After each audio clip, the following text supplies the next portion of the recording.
Hello. Hi, how we doing? It's Johnson today. Just me, baby. It's the Johnson show. Yeah. We'll see how that goes. I don't think Josh is prepared for this. I wish I wouldn't have watched Braves Tigers last night, but we'll get through it. Yeah. Yeah, I believe you will. Anyone want to talk for an hour about Braves Tigers? Josh has a lot of takes on Braves Tigers. Where's the superstation? From a mechanical standpoint, how do you do Wacky Guess Wednesday if you already know the guests? Well, see, that lined up pretty perfect because I hadn't been able to line anyone up. Now I don't have to do it. Okay, got lucky on that. Now I think you go through your contacts and call someone at random and then tell them that they're on the air. Do you want some more guests? I got 3 lined up, top of each hour. Okay, good. I like where I'm at there. We got the odd news. We got what to watch. We got basketball last night. Yeah. Nebraska baseball. They won. Had a game that they won. Yeah, you can talk about that. They won. They did win. People forget. And that is what is expected on the show today. I am excited to hear what you dive into. What do you guys think is interesting in the world today? I figured you would just spend an hour talking about the Reivers' dominance of draft picks relative to Nebraska. Coach Stroh is coming on at 1. We'll discuss that together, so it's not just one jackass on the air. Here's what Tay says. Sindelar is on the road today if you want to give him a call. Whoa. I need to call Sindelar about my dirt lawn. Someday I'm going to meet Sindelar. I think you will. I think that we can arrange this. Yeah, we know people. Yeah. We can make that happen. Maybe I'll meet him at the Connor World Series. Sindelar is was very opinionated on having the odd news at the time in which the odd news is guaranteed to him. 11:45. He wanted the odd news at 11:45, and then one time I was at an establishment with Sindelar and McMaster, and I got them to handshake agreement that odd news would be at 11:45. Oh, that's nice. But then Matt didn't follow the rules. Oh, I don't think. Is it still a little? We do it at 11:45. If we're, sometimes Matt gets a little chatty and we only got time for like one story because it's the end of the hour and we're syndicated now, so we kind of have to stick to a clock in a way that we didn't previously, and sometimes we only have time for one story. Absolutely. Instead of stick to sports, it's stick to the clock. Yeah, absolutely. Kenneth was there too. That's right. Kenneth was there. That was a good time. It was after a Creighton Bluejays basketball game. I can't remember which one. They all run together. Yeah, they may have. Yeah, they I was going to say they either lost or won. I don't know. Yeah. It was one of the two. It really could have been either one. They either lost close or won close. I remember I felt the same way almost after every game this year. I was like, yeah, well, I guess they won. Well, I guess they lost. And that was kind of where it ended up. It was that kind of season for Creighton basketball. That's a good. We didn't really talk about that feeling enough to where.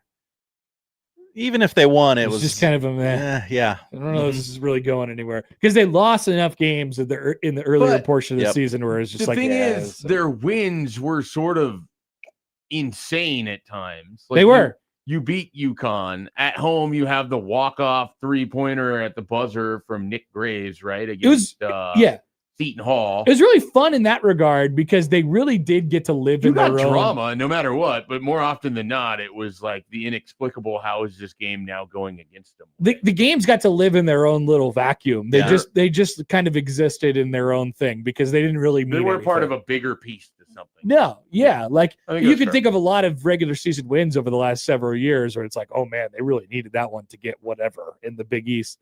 That wasn't really the case. They ended up in the college basketball crown, which is now, I think, dead. Yeah, I don't love. If the tournament is expanded, the crown is dead. The future of the crown, given the 8 more teams have been added, but we'll see. There was no SEC teams in the crown, anyways, that I can recall. So, Seth Davis says this is going to be good for mid-majors, though. Yeah. Okay, Seth. Thank you, Seth. Please be kind. Should we just read a bunch of Seth Davis tweets from last night? He flooded his timeline this morning with a bunch of just other stories. Really? Interesting. Almost like he knew people were going to go to his Twitter feed. No, I think he kind of welcomes these things. So let's scroll back. Let's scroll back to last night for Seth Davis. One of the guys in the Creighton burner community was tweeting at him I last thought that night. burner read familiar. Go ahead, Seth. Tell us which mid-major would have made the expanded field this year. Come on now. Don't be shy. Defend your position. To which he said, we don't have to guess. The committee gives us their first 4 out. Last year, it included San Diego State. The year before, Boise State. The year before, Indiana State. That's 1 and 4 in the last 3 years. So the new 8 will likely on average include 6 Power 5s and 2 mid-majors. Hope that helps, because that's the way it'll definitely work. Definitely. Yeah. Everyone knows that. Also, we really think they put a ton of thought in the teams that were just left out? Well, tell the little guy he just missed. It'll be fine. Yeah, exactly. And then they'll feel better. Yeah. I can't imagine that there's like a ton of thought and care that goes into, well, they didn't make the field, but this is the exact order that it would have been. Right. When it's like, yeah, let's put these teams, it can't be alphabetical, move this one, move that one. All right, we're good. 1 hour ago, he did tweet, though, please be kind. Every morning. What's up with these college basketball guys always waking up in the morning and tweeting stuff? You got Seth Davis saying, please be kind. You got Rothstein saying, every day is a gift, art lovely, and all of the other things he says in the morning, and all the other things he says all the time. But I've said this to you, and it caught me by surprise, having not needed to spend much time in it. The college basketball social media world is generally angry all the time. Yeah. It's not a particularly fun place to be, if I'm honest. So there's probably an element of that where there's like, wow, everyone is mad all the time. If I can do anything to help, everybody is mad at a specific thing. Everybody is mad at the college basketball, like stakeholders. Like they're mad at the big national reporters. Sure. The Seth Davises, the Jeff Goodmans, the Matt Norlanders. They don't do anything, but they defend things at odd times, and it's very, very. And then they say things about, like, in generalities about the sport. They may or may not carry water for people. Absolutely, nobody likes when we talk about generalities in the sport and stuff like that. But if you pull it apart into its own individual little sections, they're usually just fine, especially during this portion of the year. There's some rivalries that crop up. Things happen. Yeah. I haven't had to really weigh in on the college basketball world with Twitter, but there's angry folk everywhere. Oh yeah, everywhere. There's some angry people. Whereas college football, the Twitter fans of that sport are like, this sport is pretty ridiculous, and that's why I love it. The college basketball fan seems to be perpetually aggrieved. Well, I think they've had reason to, and then now things seem like they should be better, except now they're going to make it all worse again. Oh, for sure. College basketball, to me, and again, it's self-serving. Nebraska's been better in the last 3 years, so of course I feel like everything's better. But the product seems pretty good with the way that players are sticking around now because you have the NIL, but now we have to ruin it because we need to have more teams in the tournament. So have to. And who that benefits, again, is the same people that it always benefits, the teams that shouldn't be in the tournament in the first place. That's right. From the conferences that need to have more teams, because it's not enough that they put in 10, and they need to have 12. Once again, I don't even know that it benefits them in the first place. Deserve the right to lose on a Tuesday in Dayton. For the season that Eric Musselman and his crew put together. By the way, one of the pieces of that story, we never got to this angle of it, Schaefer. One of the pieces of that initial breaking story from Pete Thamel yesterday, I'm going to read it to you as it stands. The mechanics of the expansion in the men's tournament would include 8 additional at-large bids. What's known now as the first 4. 8 teams playing 4 games in Dayton, Ohio, would expand to 12 games played by 24 teams. Here's the key part: at 2 sites. Oh, no. One of which was expected to remain in Dayton. The location of the new site has yet to be determined, but it is expected to be west of the Eastern time zone to help with logistics. Lincoln is going to just submit say its no. bid. Just say no to the. If every city in America says no to this, then they don't have to do it, right? Oh. Lincoln wants to be the city. No, stop it. Lincoln is dying for this opportunity. Hashtag start it now. Hashtag just say no to the big first four. That is such a long hashtag. I want to make it even longer, honestly. Just say no to the expanded first four. If every city in America says no, then they can't do it, right? And the tournament must go back to 68 teams. Let's think about which cities would put in for this. It's got to be like the equivalent of a Dayton, where this is an event that you can kind of have that you wouldn't really get Wichita. Otherwise. So yeah, Wichita would be one. I think Absolutely. Lincoln would be one, because these are places that aren't going to get the NCAA tournament. Mm-hmm. Boise. Boise gets the tournament every now and then. So does Spokane. That's true. I've like Fresno. Would Fresno want to be involved in this thing? Feels Salt Lake like City a Dayton seems of the too West. big. Reno's like, hey, Des Moines. Des Moines. Des Moines gets Des Moines the NCAA tournament, though. Yeah. I feel like they get skipped over a lot because you do have this like Minneapolis, Des Moines, Kansas City, like all in a row there. So you think it has to be a non-regular NCAA tournament? I think town? it makes the most sense. Okay. Frisco. Albuquerque's like, hey, what's up? We're out here. We got the pit. Come play in the pit. There's been some Albuquerque games. Have there? There's been some Albuquerque games. I have no recollection of an Albuquerque game. I feel like there's. Maybe I'm making that up. But I feel like there has been some NCAA tournament. As a guy who games. believed the internet when it told him that Fargo hosted a game, you wouldn't say the dumbest city that could have potentially hosted. Fargo did not host it. Fargo would be a good first four city. First four, Sioux Falls in the Pentagon. That's it. It's Put already it in the Pentagon. Actually, it's already there. Yep. Put it there right now. I actually kind of love this now. Yeah. I mean, I don't want it to happen, but if it has to happen and they're playing in the Pentagon in Sioux Falls, so that'd be great. So the top contenders would definitely be Sioux Falls, Wichita.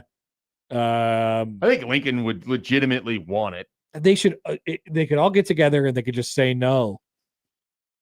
Just don't do it. You should form. You remember the alliance from a couple of years ago? Yeah, the alliance. You could form your own alliance of these Midwestern cities just standing up and saying no. I could. If Lincoln did this, it'd be the last straw for you and your relationship. See, Lincoln only cares about good basketball now, so they don't need the first four. Yes, let's say that.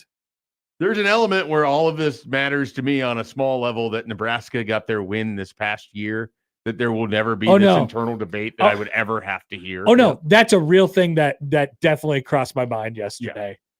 Yeah. Nebraska have to have that conversation. Nebraska, they busted through the walls without the tournament being this Frankenstein tournament. Right. And they got it in just under the wire. Watered down field doesn't count. If they would have done the exact same thing this upcoming year with the giant field, then it wouldn't have counted.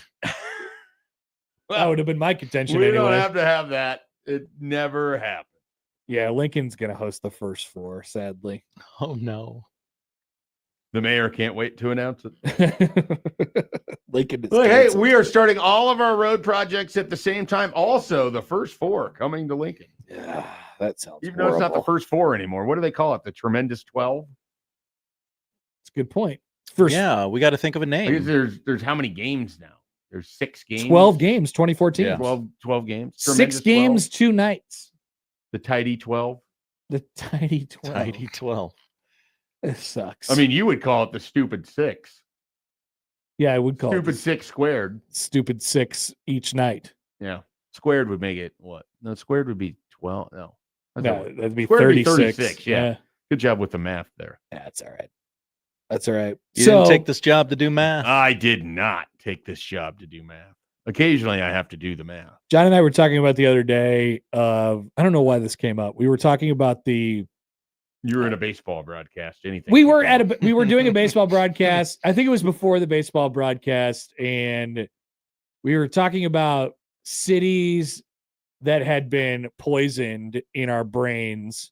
What an amazing topic. Cities that had been poisoned in our brains because of Creighton basketball bad losses. What a terrible topic. Because of Creighton basketball bad losses in them. And there was a lot of them. And we decided that the only cities that were safe were Denver and the other year they made Pittsburgh. Yeah, Denver and Pittsburgh. Those are the only cities that were safe that made it through. Every other city that they've been to ended in a horrible fashion throughout the NCAA tournament. But anyway, you could take the topic, whichever No. whichever way you want. Woody, how do you feel about your relationship with Houston? It wasn't good to start with, so it remains roughly the same. Okay. I don't like. Again, I obviously approached it from a different plane than a lot of people who, with the Iowa piece of it. For me, it was the end of the season. Like the Houston was part of it, was just a small, piece of it. The fact that Toyota Center sucks was worse than the actual, Houston piece of it in itself. So there's that. Oklahoma City will definitely have a special piece, and then I hope to have a piece of the Paycom when they blow that up. That's right. You're going to buy something. Blow that up. I will buy some of the rubble. It'll be great. That's exciting. I'll put it on my desk and then have to explain it to any of the 0 people that ever come into my in-home office. Are they going to walk around after that auction and go, hey guys, a lot of people from Nebraska bought stuff? Or like, do we have that many fans of the Thunder in Nebraska? Yeah, of course. Yeah, that's just the default nature of an Oklahoma City native, from what I can tell. Confused, wondering why anyone would be here. What's happening? I'm working the event and I don't understand that there's a tournament happening today. That kind of thing. TC writes in on the Equitable Bank inbox. TC. He says Albuquerque had the 1983 Final Four. Your new 12 entries would be called the Dirty Dozen. LOL. Peace, TC. I like Dirty Dozen. Mm-hmm. I'm okay with that. I mean, obviously, it references a movie. Probably some trademark issues to jump over, but I think they're the NCAA. They could figure it out. The Dirty Dozen. That would be bad, but I guess it could be our best possible result. Are there any other cities that are poisoned in your brain? Poison cities. I mean, like, you just had one bad experience there. Like, there's a couple restaurants that I've been to in Omaha that everybody loves, and I'm like, I can't do it because I had such a bad experience. I don't like Dallas for just a variety of reasons, and Nebraska lost in 2009 to Texas when I was covering it, but that's not why I don't like it. Yeah. I just think Dallas is endless sprawl, and it's kind of, I've never wanted to go to Dallas. Yeah. Orlando is poisoned in my brain for the week that I spent there when Nebraska played in the Capital One Bowl, because I spent my week at International Boulevard, the worst place on earth, because you're not going to any of the theme parks. That's right. But you get to pay all the prices of like you are going to the theme parks.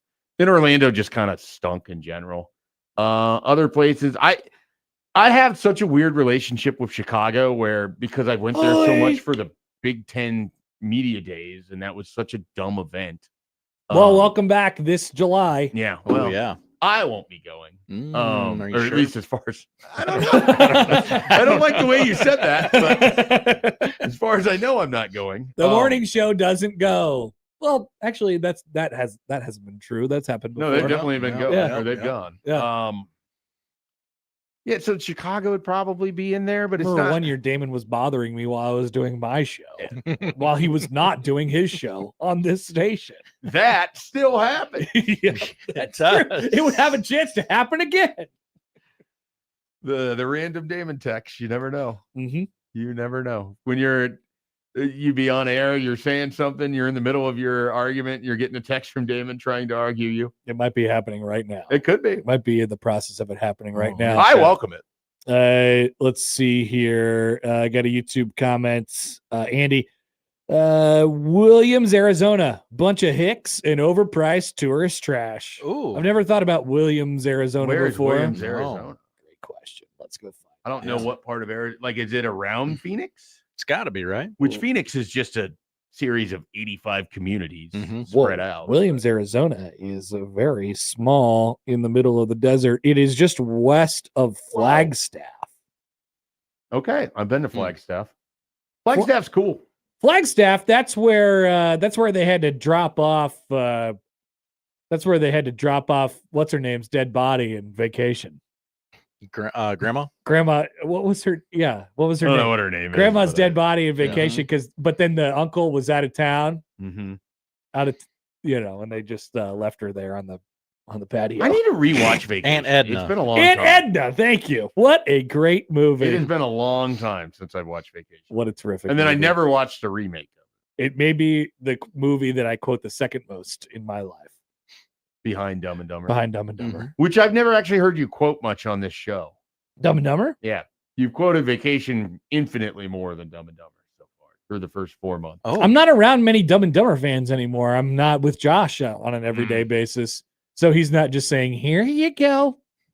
And then therefore I don't say it anymore. Yeah. And then it kind of just goes away, which is disappointing. You're not Shelly putting will out the drop vibe a anymore? Harry, I got it every now and then. Harry, I took care of it. Yeah, or whatever it is. Yeah, that. She's big on that. That's her favorite. You don't seem like a big Dumb and Dumber Yeah. guy. I like it. I don't have any of the reverence for it that other people do. It made me laugh. It's fine. Yeah, that's basically where it comes in at. I have a lot of reverence for it. Yeah. It's totally fine. I don't have any problem with that. I have reverence. I was just saying, like, for someone who quotes it a lot, I've actually never heard you quote it on this show. Maybe because I try to stay away from them because they're not tailored for you. I like to tailor my references to the people that I'm around. That's smart. How do you tailor references to Mr. Spark Notes? It's a great question.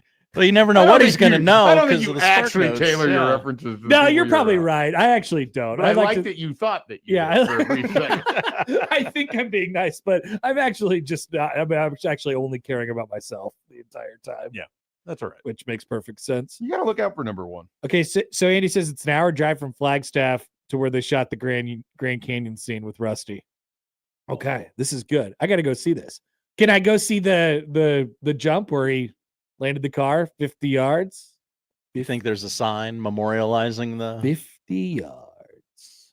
Nothing to be proud of, Russ. Nothing to be proud. Nothing to be proud of, Russ. TC says, how about I'm watching that movie this week. It might be Friday. Let's go. Please let me know what you think. I would love to talk about it. No. I've watched Vacation No, before. I would love to talk about it with someone at any point in time. Well, we can maybe the Monday crossover. We just don't talk to Matt. We talk about the Vacation. Well, do you think we could get Matt to watch Vacation? He's been watching a lot of movies. He's been watching some of the movies on your list, Josh. Yeah, I was super impressed. Text him. He's at home, sick. Great point. Will you watch Vacation today? I'm going to send that in a text to him. Watch National Lampoon's Vacation. Where's it streaming? I'm trying to pull that up. I'm having very slow web here. Great. He's got to rent it. He probably won't do that. TC says, how about Sedona? Heard it's a great place to get away from it all. Peace, TC. I mean, there are definitely the list of cities where Steve Sipple would go, where he wants to live because he wants to get away. Seems like it could be on the list. He wants to get away from everything. What's a place in Texas that wants more notoriety? Because all the big cities will host. But I don't. Does Lubbock want? Yeah, got to be West Texas, right? I would Lubbock's imagine never getting to host an NCAA tournament. I unclear if West Texas is comfortable in their own shoes in that they don't, nobody really thinks about them and they don't care, or if they want to be recognized as more of like a real city, which I do not recognize Lubbock as a real city. I genuinely think that Wichita, Lincoln, Sioux Falls, all of them have regional airports that you can privately fly into easily enough. Now, some of those teams probably have to fly commercial, so you come to Omaha. Think about that big runway in Lincoln. It's a big runway. It is It's a big long runway. For the one company. You could land a regular plane there. They could fly commercial. They could. It's not that they can't. They don't offer flights into Lincoln. That is true. They'd have to create some for the teams that don't fly privately. I saw that they come to Lincoln for the Dirty Dozen. They created a run. They created a run of flights that take people from Lincoln to Eugene for the. That's great for the Oregon. When they do that, I love when they do that. If you're interested in doing that, I highly recommend jumping on those. They did it for when Nebraska played Michigan State. Michigan State in 2021, and BC and I jumped on it, and we flew out at like 5:30 on Friday. So you get in a little late, whatever. At this point, or at that point in my career, I didn't really care about going out the night before. But then you fly, we were back at 10 in the morning on Sunday. It was amazing. That's fantastic. And it was a direct flight. Is it the whole plane mess with anything. like a Husker party plane too? Yeah, pretty much. Well, And a lot of people were coming up to Sean Callahan and wanting autographs and bothering him before the flight. It was hilarious. And then it's a sad plane on the way back. Oh yeah, that is the one thing of like I love sad plane with Nebraska football and Nebraska athletics in general. And I texted Brunts this after like the end of the Iowa game. The thing that I just can't get away from with Nebraska, because there was the whole like, oh, driving back after something, it's almost always sad car flags. Mm-hmm. It is the gate leaving when it's people still wearing their Nebraska gear. It's usually so bad. after being torched or having a harrowing loss that makes you question your sanity. Mm-hmm. And they're just standing there in their bright red Nebraska stuff. And I just think to myself, these people have just been beaten down over and over and over. And yet there they are with their red hooded sweatshirt that says "Go Big Red" or their Herbie apparel. And the good news is, like, it's not just Nebraska; it's everybody. Like, sure, but sad planes everywhere are happening. You cover one team, and then you're constantly flying out at the same time in the morning as half of the fan base. You just come to like. There's people that I recognize that I've never met in real life, but only because I've seen them at the gates in Eugene and in other places, like it's just, this has happened, but not Eugene. It was Portland that we flew out of. That was basically me and Michael Severe for a long time. I didn't meet him I met him a couple of times. But oh, wow. We saw each other randomly at the gate in Vegas. That's right. Michael, who is, and he told me he went to an Elvis wedding. You could ever meet, would just have come up to you and started the conversation. Yeah, he did. I think he did. Sure. I can't remember what our meetings were like before that. Obviously, I talked to him at least a couple of times. And then I saw him in Vegas, and then he explained to me this whole Elvis wedding thing that he was at. He sent me a text earlier that I didn't reference, but I will now because why not? He called you a 70-year-old for not liking more games on Tuesday and Wednesday. He's excited about more basketball games that he probably won't watch. Yeah, but Michael doesn't care about basketball. I know that's the part that's funny to me. It's like, I don't know why he cares. I'm saying these things for the sanctity of the sport, not because I dislike watching more games. Yeah.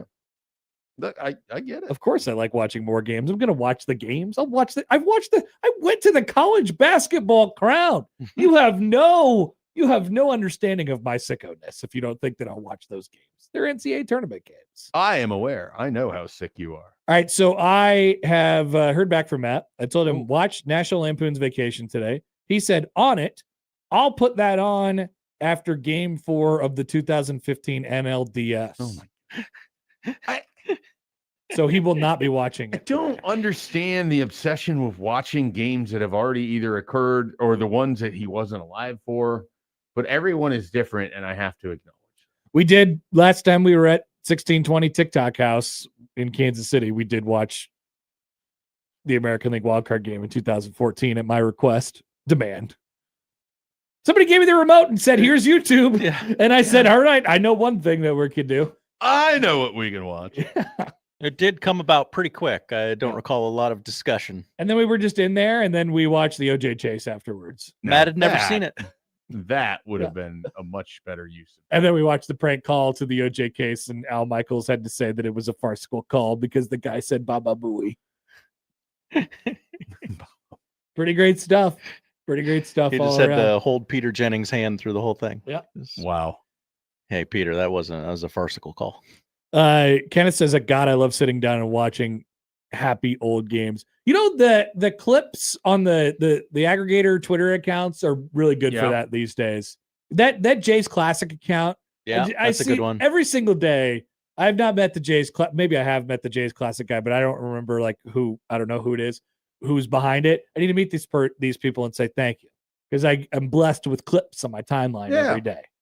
Thank you, Jay's Classic. I just want clips. I don't want to sit down and watch the whole thing. I agree. So I want the reverse of Matt's entire movie experience where he only wants clips. Yeah, I just want clips of the old games. I don't need to watch the entirety of them. Yeah. Yeah, I actually agree with that completely. Just take me to the 9th inning when Cleveland comes all the way back on the Seattle Mariners, and then I can watch, the end of it when Kenny Lofton scores and Eddie Taubensee is holding them upside down, and they've completed their 12-run comeback. Wow, that's what I want. Wow, I don't need all the lead up to it, where they're down 12-0. I don't need to relive that part. Who was that walked off the '97 World Series? Edgar Renteria?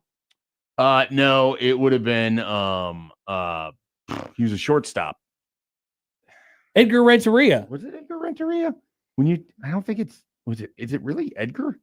Edgar Renteria. Yeah, you're making me did not think his name was Edgar for whatever reason. What did you think his name was? I don't. Renteria, I knew was right, but I could not think of like the first name. Yeah, it was. I got it right. It was Edgar Renteria. Yeah, a mostly light hitting shortstop who scores Craig Counsell on that play. He was good for a while. He was good for a while. He was a good Cardinal. You don't really remember much of his Cardinal experience. He was a good Cardinal. That was a formative experience of my life, watching your team lose in the World Series, turning off the television, being in third grade, being like, well, they made it. And then that was what I got to experience with pretty much all my sports little teams. Baby heart got an incredible run for me that started with the Sonics losing to the Bulls. Actually, really started with Cleveland in 95, then the Sonics in 96, then Cleveland in 97, and then the Vikings in 98. And then we get Cleveland kind of a few more times in there. Have you ever fully watched Game 7 of the 1997 World Series? Went back and watched the whole thing? Yeah. No, I mean, as a kid, I watched the last probably 5-6 innings of it. I've certainly seen clips of it and everything else. You saw Edgar Renteria walk it off. I did. I saw Craig Counsell score. I saw Charles Nagy was the pitcher of record, and Jose Mesa was the one that blew the lead. Is that a potential bit of content for us? Is just a watch along of either the great most or tragic games in our lives? Like, hey, what? It would just be a constant log of us saying, "Oh wow, I don't remember that. I don't really remember how that happened." Hey, it's Joe Randa. Hey, hop on YouTube at 8:00 tonight. We're going to watch Game 7 of the 97 World Series with Mike Schaefer. Good bit. I mean, people like booth cam, so people would like this. You would have to get me to do it, and I think that would be difficult. There's things that I would rewatch. Rewatching the final loss of a season where my team loses out on a championship is probably not one of them. I never want to experience the NFC Championship game again. All 4 of them, of which I've got to see my team lose. Kenneth says the 1620 The Zone crew watches the 2009 Big 12 championship game. The last time I watched that game in full, I was at a DECA conference in Minneapolis. I was at that game and never got to see the field goal because they didn't let the media onto the field, and there was a big fight with Andy Staples yelling at the security guard. Great. These are all great stories. I have a treasure trove of these stories. We each tell our stories of where we were that night. That would be fun. I was a senior in high school. I went to the Kennedy assassination spot, the book depository, earlier that day.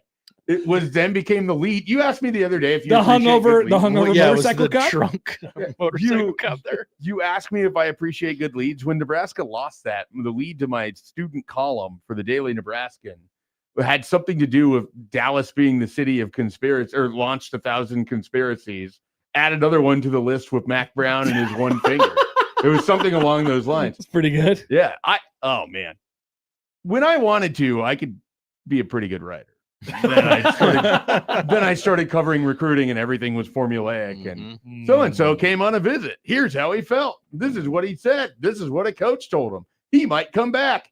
In parentheses, he probably never will. And you decided your creative outlet was going to be saying words on the radio. That was very helpful. That's why I was involved with creating a radio show and everything else. So, and we like that you did that. Yeah, it worked out. It was a good pivot. All right, Josh. Gentlemen, thank you.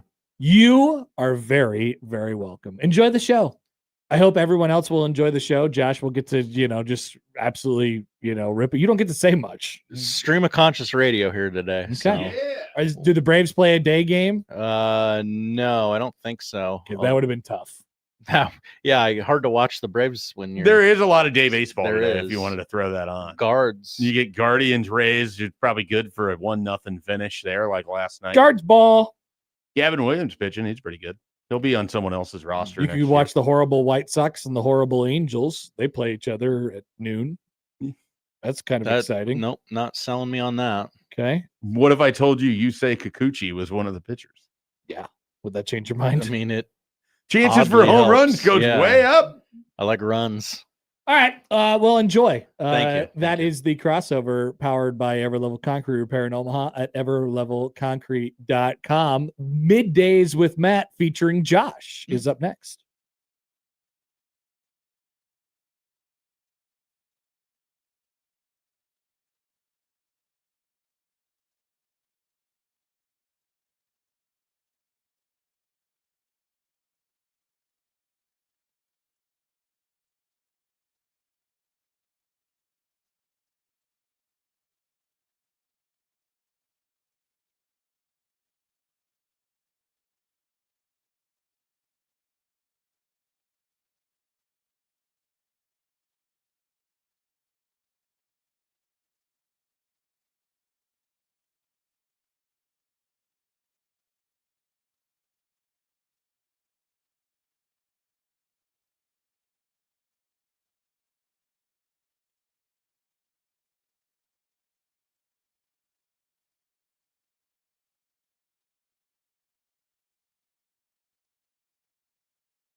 I need your help.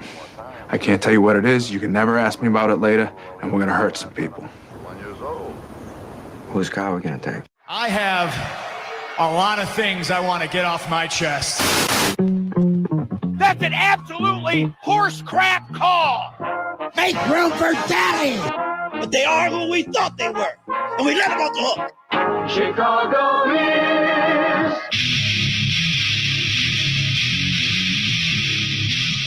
This is Middays with Matt on 1620 The Zone.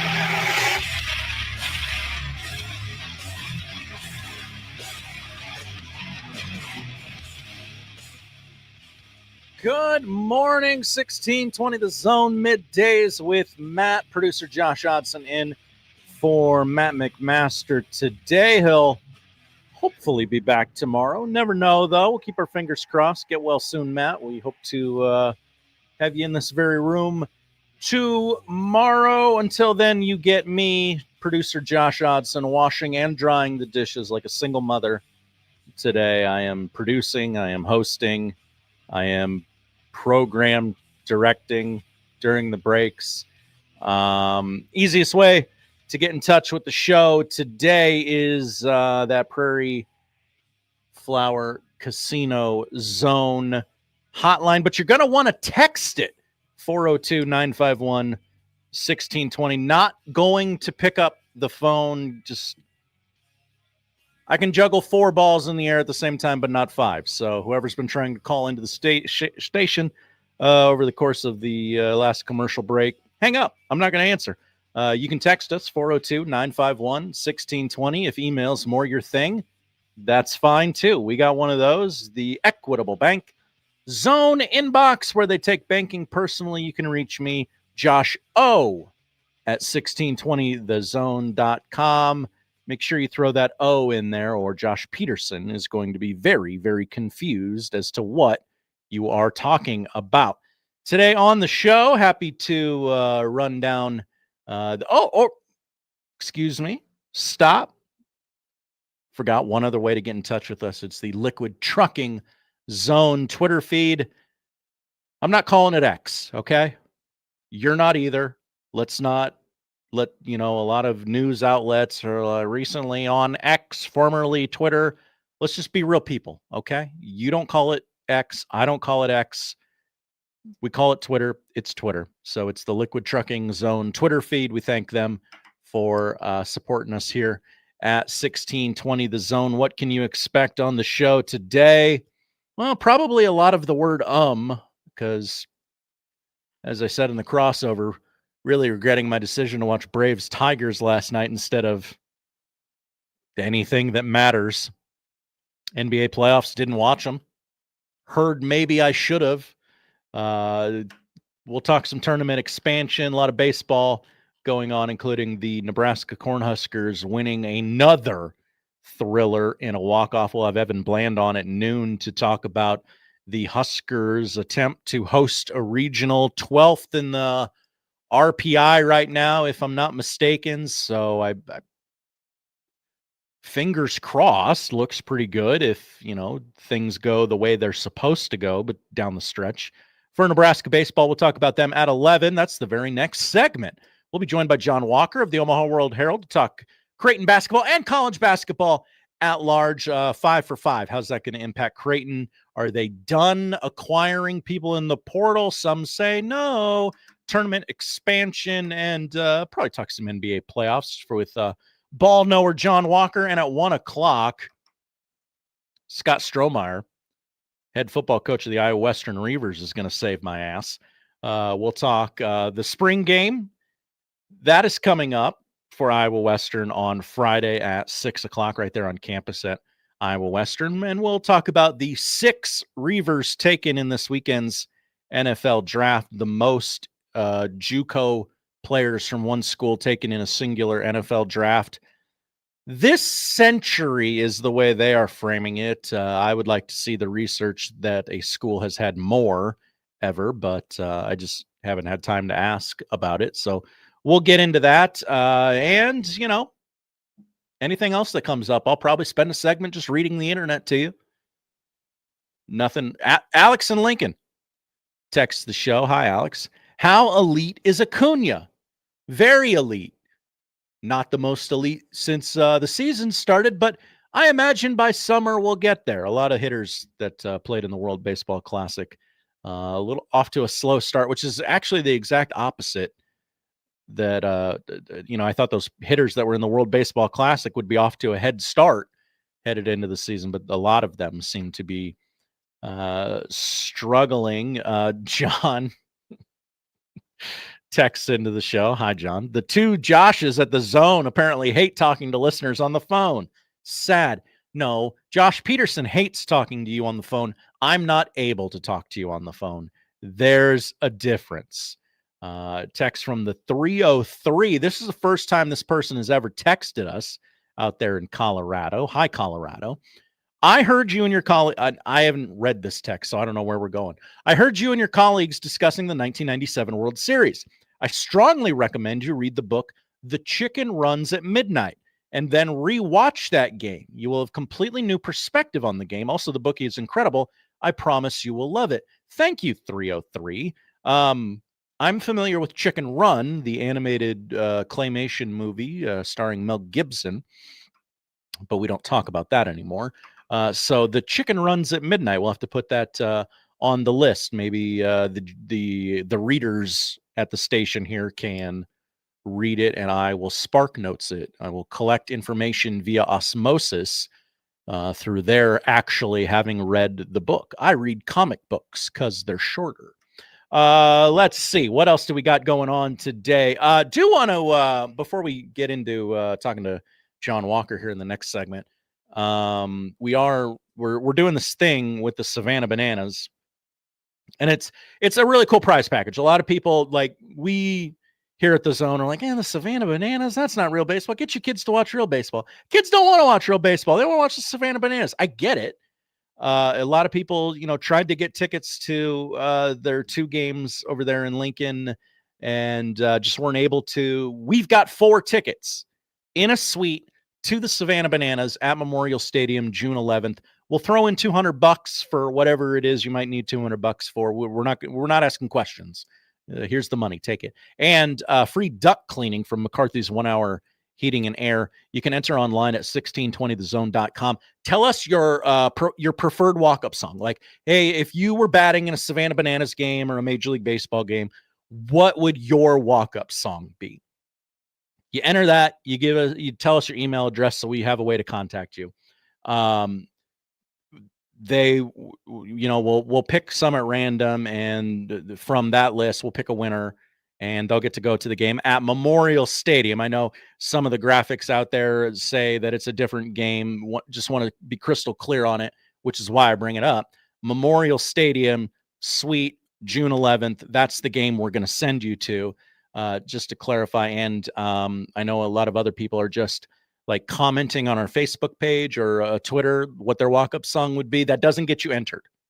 Just want to be clear on some things while I have a few minutes here before we get to Jon Walker, talk some ball with him from the Omaha World Herald at 11 o'clock. Pedro texts into the show. If you listen to the former iteration of this time slot, you know Pedro. Hi, Pedro. Hi, guys. Josh, you should get the Cliff's Notes on the Chicken Run book. That's my plan, Pedro. I'm going to do that because that does sound really interesting. Let's see. We got a little time here. The Chicken Runs at Midnight. A daughter's message from heaven that changed a father's heart and won the World Series. Oh, wow. Okay. The Chicken Runs at Midnight by Tom Friend is the true story of MLB coach Rich Donnelly and his daughter Amy, who had a brain tumor. Her catchphrase, "The Chicken Runs at Midnight," became a sign from heaven when a player nicknamed Chicken scored the winning run at midnight at the 1997 World Series. Oh, that is fascinating. Okay. Pedro, I'm sorry. I might not Cliff's Notes this. I might not Spark Notes this. I might read this. That sounds really interesting. So a book recommendation on 1620 The Zone. You don't get that often. Also, I told you in the crossover, this is going to be Stream of Conscious Radio. It's a man who is woefully unprepared to do a 4-hour radio show by himself. if you've ever watched us on YouTube, which you should, it's a damn fine YouTube stream as far as sports radio goes. Like we're not like I Show Speed or, some of those video game kids, but we do a fine job compared to a lot of other top-rated sports radio stations in the country. It's a good YouTube stream. You should watch it. You kind of get the layout of the studio too, and you'll notice that when I'm looking out, we make fun of Matt. He asked for big clock and was roundly made fun of for asking for a big clock. Every other radio station in the country has a big digital clock that they can stare at.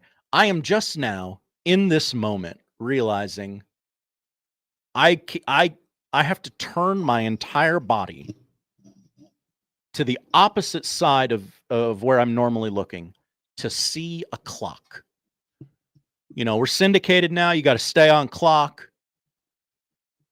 You don't want to, you don't want, because of your idiocy, to throw off all these different stations across the country. You want to stay locked in and do a good job so that we get our ad revenue.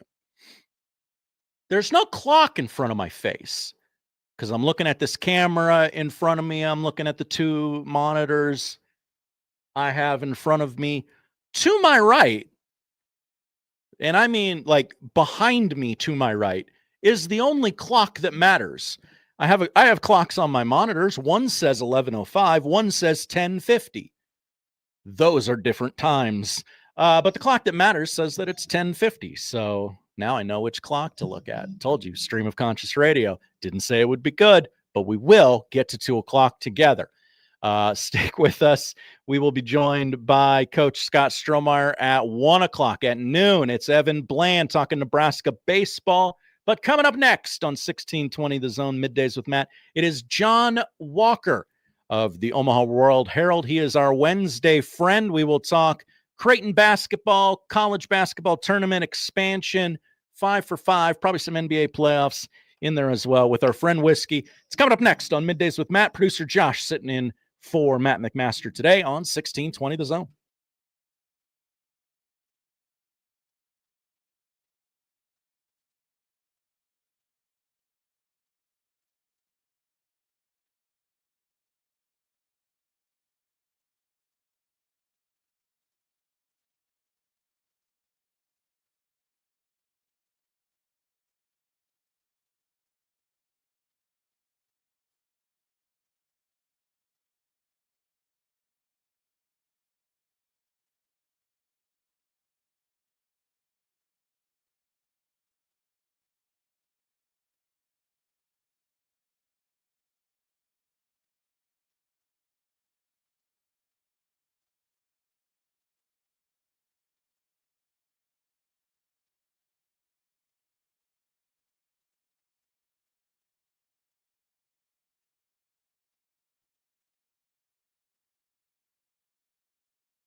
Now, back to Middays with Matt on 1620 The Zone.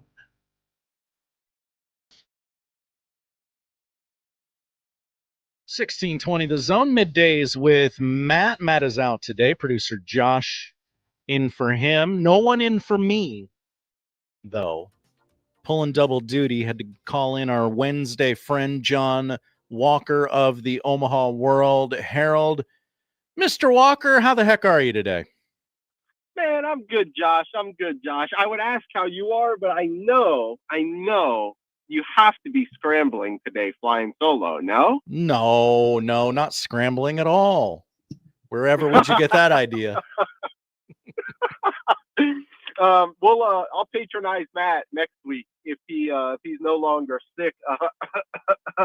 For leaving you flying solo this week. The sun comes out for the first time this week, and he's mysteriously absent. Interesting. So, anyway, John, everyone knows you cover Creighton basketball just about better than anyone here in the town. Creighton, you got your ear to the streets. Is Creighton done welcoming in kids to campus and signing them to lucrative deals? I would probably say the lucrative deal part of Creighton's portal work is done. Yeah, I think that's probably safe to say. Maybe there's one exception. We'll see. It's no secret that Sky Clark was on campus with his younger brother a couple of weeks ago, the UCLA guard.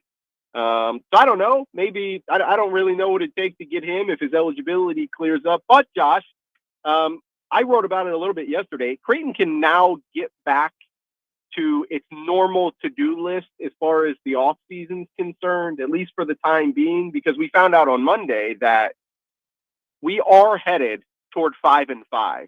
Everybody in the NCAA is seemingly backing that. And with the uncertainty hanging over college basketball, it really kind of put a pin in the off-season for everybody. So you didn't see a lot of movement last week. And we got clarity on Monday, again, at least for the time being, that the outgoing seniors are not expected to be grandfathered into the 5-5 rule that could take effect as soon as later this summer. So all of those traditional seniors this year who are going, like, they're not going to be, it's not retroactive. They won't be grandfathered in. And so now that we know, unless, each person pursues litigation and sues for the 5th year, which you and I both know some people will,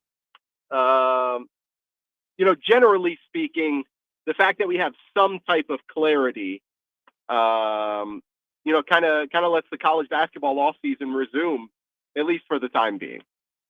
Which camp of people are you in? The kind that the NCAA had to put their foot down and not grandfather the people in, because we're just always making exceptions. Like, did they have to put their foot down, or are you on the other side where it's like, well, they could have started it in what would 5 years from now be 2031 or whenever that is? Sure.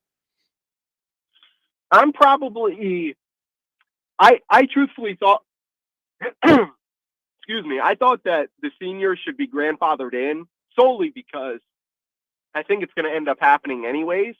As I just kind of mentioned, like, if let's use, in Creighton's case, let's use Josh Dix as an example. And I mean strictly as an example. I'm not saying this on any merit, but just so we're playing in our own sandbox a little bit, right? If Josh Dix decides he's like, man, this, like, my NBA prospects aren't going to work out, or they're not going to be what I wanted them to be. I think he's 92nd on ESPN's draft big board. He's like, man, would I rather go back to college for one more year and play down the street from where I grew up and get a nice chunk of change to do it and get a redemption season? Or do I want to go, like, fight for my basketball life in the G League on a summer league deal or something like that? So in a situation like that, someone like Josh Dix would go, I'd much rather run it back one more year. So that person could sue, right? And then they get the 5th year and this, that, and the other. And on we go. So I think that we'll see some of that, but I thought they should have been grandfathered in solely to avoid all of that. Like, to avoid all of the litigation that that I know, that Charlie Baker knows will follow in the ensuing months, because that's what's going to happen. But I'm a fan of the 5-5 generally, because no red shirts, no medical waivers. It's just kind of like, okay, the goal anyways is to get rid of all the murkiness around these international players, because the clock starts whether you graduate high school or turn 19. So to keep it in the backyard, somebody like Fedor Zugic in this era compared to 2 off seasons ago wouldn't have to jump through all of the eligibility hoops, because it's like, okay, he's really on the same eligibility clock as everyone else. So this is a long, meandering way to say I'm a fan of the 5-5. I'm on the side that the seniors should have been grandfathered in, solely because I think it would sure have been a mess for coaches and putting together a roster. But I think it's going to be a mess anyways, Josh, and it could have been easier. Would have been, I don't know, it hasn't passed yet, so could be easier if the NCAA just grandfathered the kids in. But I understand why the NCAA put their foot down. They had to somewhere. I just didn't think it was in anybody's best interest if that was for this outgoing senior class. That makes a lot of sense. Moving on to other NCAA basketball decisions that have angered the masses, the NCAA tournament expanding. Is there any way to spin this other than money grab? No, not really, unfortunately. Like, yeah, not really. Now it's okay if that's the answer. And it's like, yeah, it's like you take a step back and it's like, okay, can I really be too mad about 8 more teams getting the opportunity to participate in March Madness? We're talking about another 120 kids on rosters who will get to experience March Madness in one way or another. So, like, can we really be mad at that? No, we can't. But, like, spots in the NCAA tournament are not participation trophies. Like, you have to earn your way into the dance, whether that's as an at-large team, if you're a power conference team, right? Or in some mid-major instances, or you have to go win your league. And that's probably unjust in some instances. We've seen that over the years. Miami, Ohio was a big contention point this season, and how that would have been handled, could have been handled otherwise. But yeah, I'm just like, are we expanding to get more mid-majors in, to get more true at-larges in?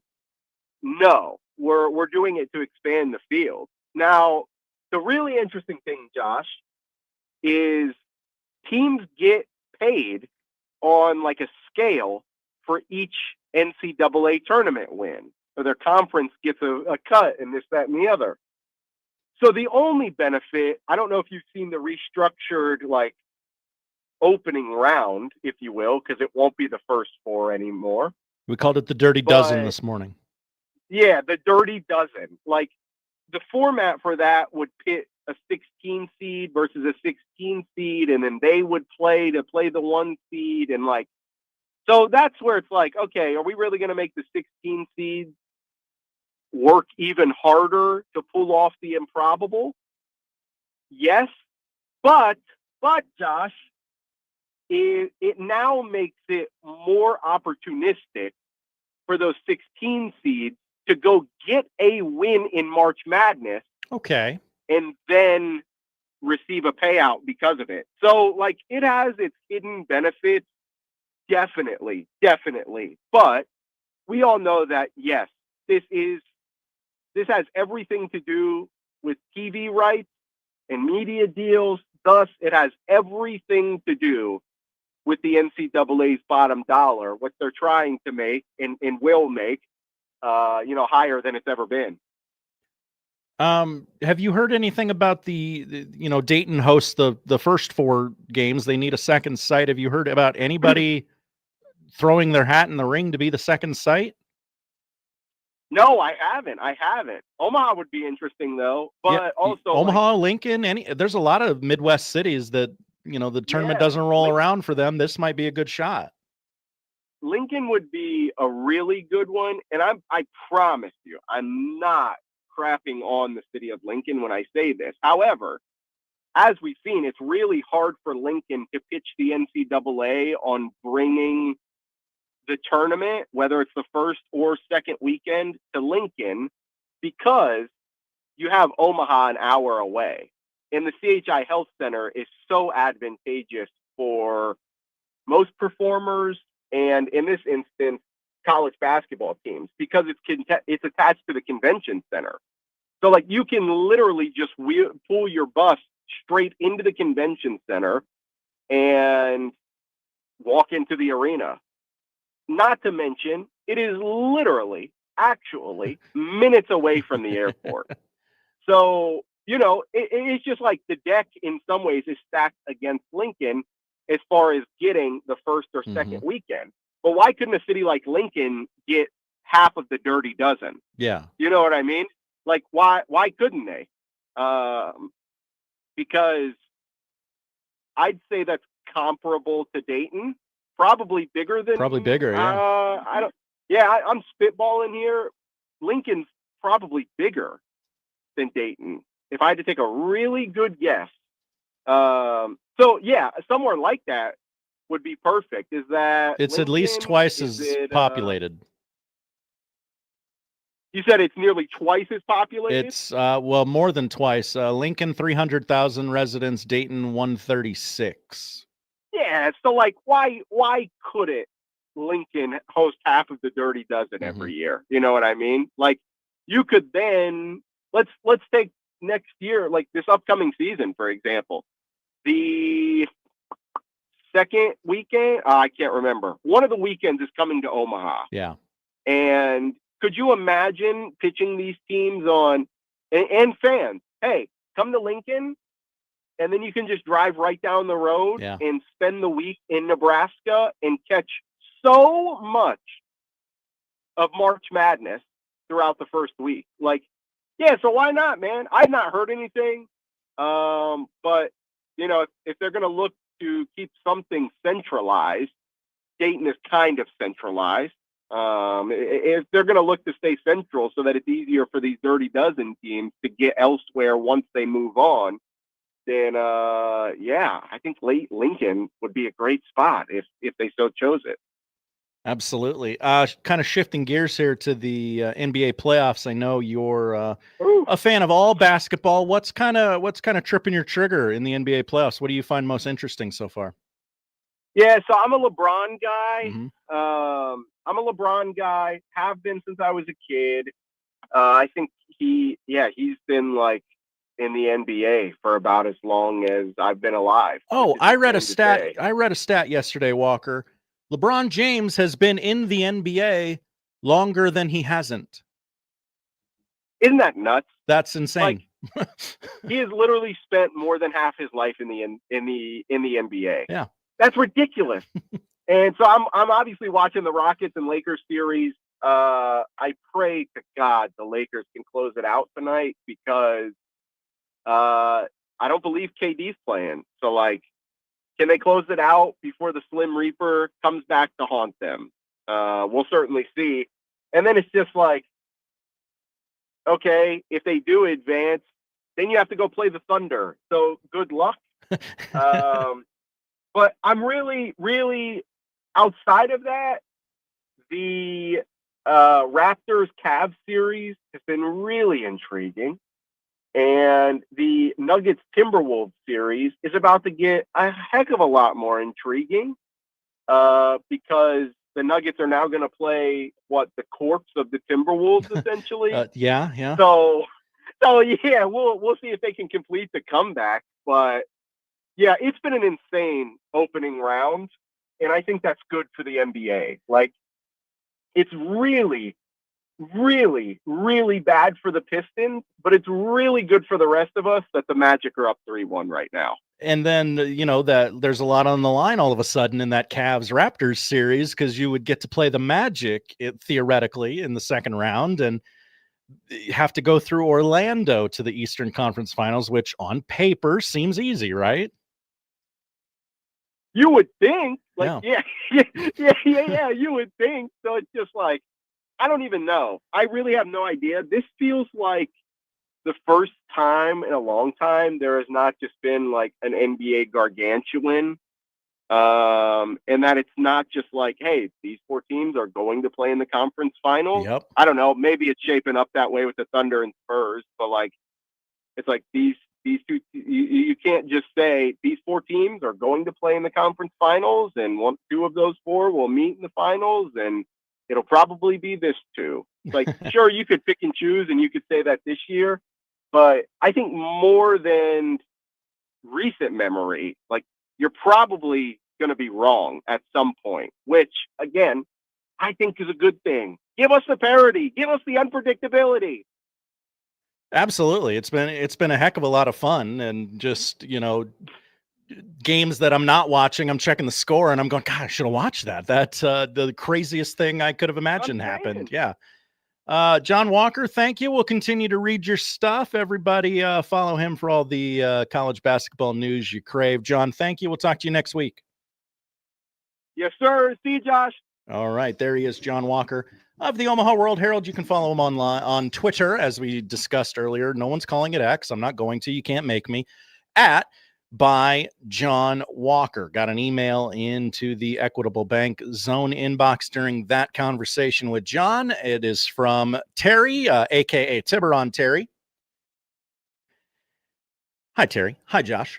I can vouch that Matt must be sick because he asked me to find a sub tonight for league golf. So another piece of the puzzle, we discussed at the beginning of the conversation with Jon that, maybe the sun's out and Matt's like, I don't think I'm coming into work today. No, it seems like he might be down for the count because he said he'd watch National Lampoon's Vacation, and he's looking for a sub for league golf tonight. So we thank Jon for his time today. If you missed any of that chat, it'll be up on the radio replay page. 1620thezone.com is where you'll be able to find that. We'll do the odd news before this hour's up. When we come back, we will discuss those NBA playoffs. Interesting night last night, especially for my Boston Celtics. Got a lot of questions. Didn't watch the game.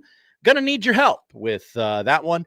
And we'll recap what happened last night, what's to come tonight in the NBA playoffs. Cover your ears, Jon. It's an NBA segment. Coming up next, Middays with Matt on 1620 The Zone.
Now back to Middays with Matt on 1620 The Zone.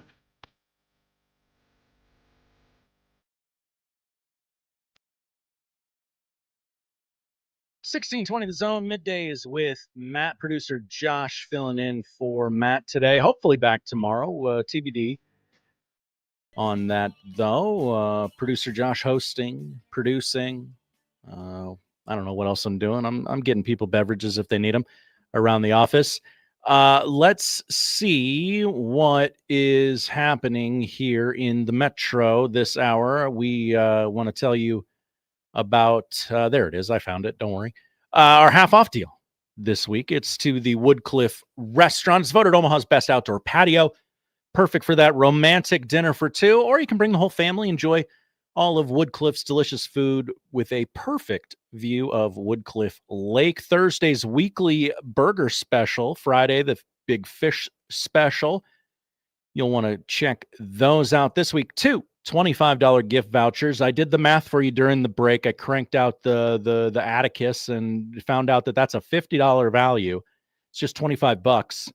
9 o'clock Friday is when those go on sale on our website, 1620thezone.com. Remember, they do go fast. So, don't wait until you're done with work on Friday to check those out. And remember, unsportsmanlike conduct, the USC boys this afternoon, they got a chance for you to win $50 gift vouchers to the Woodcliff Restaurant. Told you we talk about the NBA playoffs.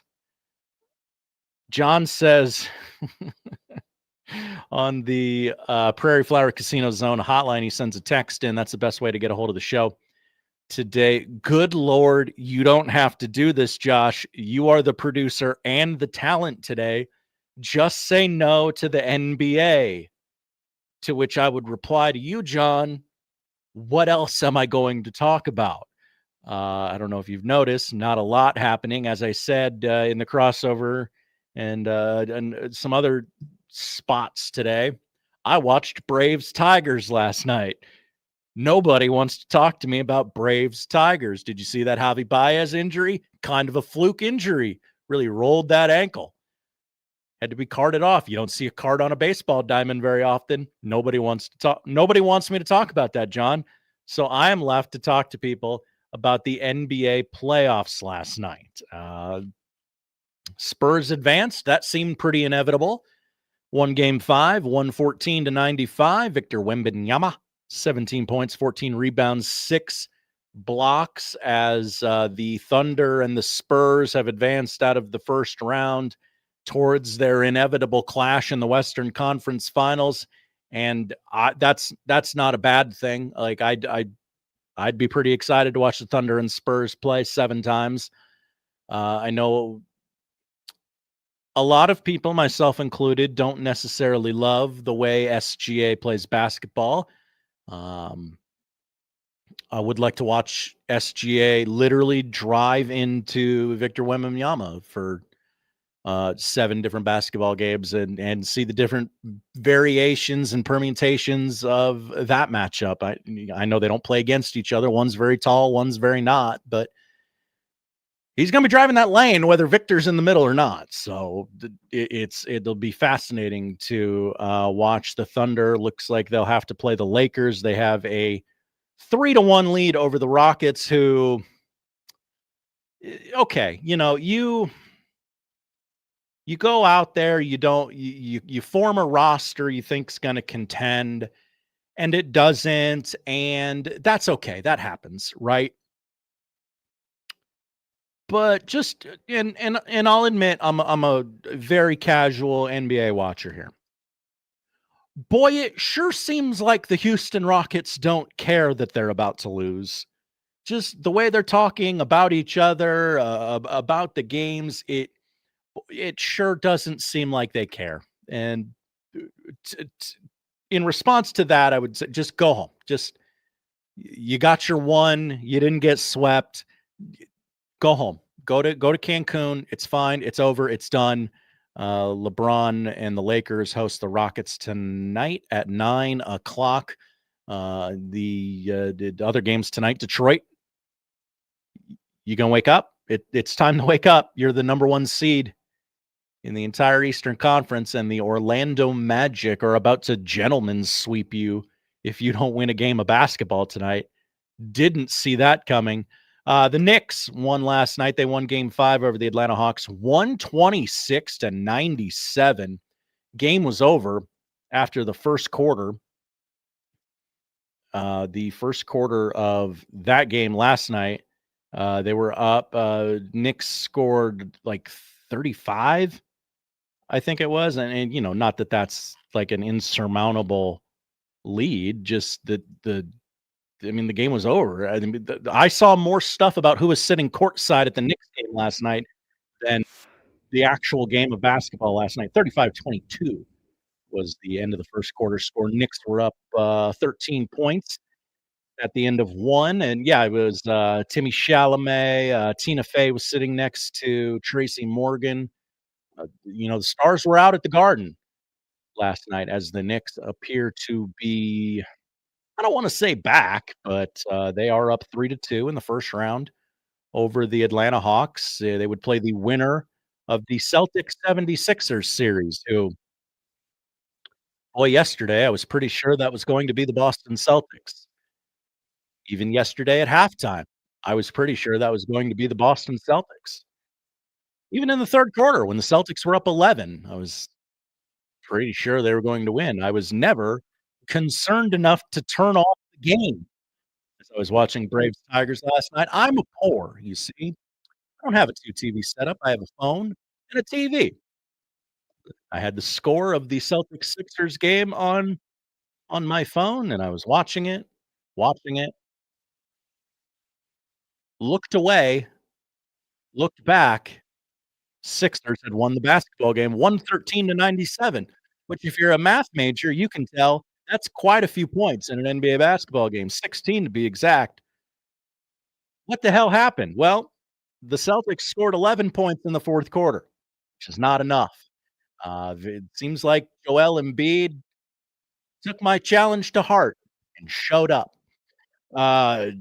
Celtics are up early. They were like, everybody shows the win probability graphics nowadays. I think it was at like 85% halfway through the third quarter. Looked like a pretty sure thing the Celtics were going to win and gentlemen sweep the Sixers, who, I mean, does that surprise anyone? And then they lay an egg, absolute egg. In the fourth quarter, they're up 3-2 now in the series. They'll go back to Philly for Game 6. And now, here's the thing with playoff games like this. You drop that one. Oh, no big deal, Boston. It's just one game. You're clearly the superior team. Well, that's the thing about losing a Game 5 at home. Game 6 back in Philly.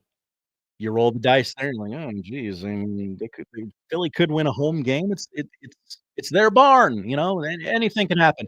And then you get, if they win a Game 6 at home, that pushes to a Game 7. You're like, well, Game 7, anything could happen. So I expect Boston to win this series. But boy, you sure can pinpoint if they are to lose the series, you sure can pinpoint the exact moment in time in which they lost the series. But again, I expect Boston to win it. I don't know. I guess anything can happen now that Joel Embiid cares about basketball. I understand he had an emergency appendectomy and is just coming back from that. Joel Embiid is one of the figures in sports that I pick on for being a woeful underachiever his entire career. He's on a list with J.J. Watt, Bryce Harper, great players who there's something missing in their trophy case. So Joel's on that. He's probably the NBA's version of Bryce Harper, where I really hate that guy. I don't think he's won very many things. Certainly nothing is on a team level, and I just pick on him. Is it completely irrational? No, but there's guys you hate. This is one of my things. So that's what happened in the NBA playoffs last night. Tonight, sort of a preview of what to watch at the end of the show. Let's see. Today is Wednesday, so Orlando looks to close out the Pistons in the Motor City. Decisive game 5 in that Toronto-Cleveland series, and we talked about it with Walker. You win tonight, you have like I don't remember the stat, they recite it all the time during NBA game 5s. The winner of, game 5 when the series is tied at 2 goes on to win the series like 78% of the time, something like that. So you win tonight, you have the advantage in that series, and if you can win that series, you'll play the 8th seed Orlando Magic in the second round to get to the Eastern Conference Finals, like, yeah, Toronto and Cleveland are probably really, it's the NBA playoffs, they should be really psyched, but those 2 fan bases should be like, "Yeah, why don't you go get us to the Eastern Conference Finals out of nowhere?" 6:30 tonight on ESPN, and of course, the nightcap, as I already said, Lakers, Rockets out at, what is it, Crypto.com arena now? I was about to call it Staples, and then I remembered Matt McMaster. Oh, he called me an old man for still calling it the Staples Center. I refuse to. It's the Staples Center. It always will be the Staples Center. You can change the name of the arena 27 times. I'll still call it the Staples Center. So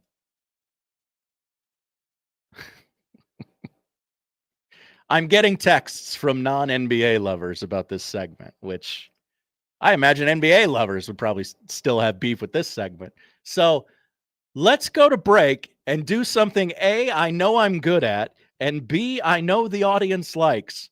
How about we open up our lunch together and we'll do the odd news coming up next on Middays with Matt on 1620 The Zone.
And now we've reached the point in the show where Josh Odson reads the peculiar, the bizarre, the comical, the odd news with Odd Son. Odd news, Odd Son. See what we did there? The odd news with Oddson.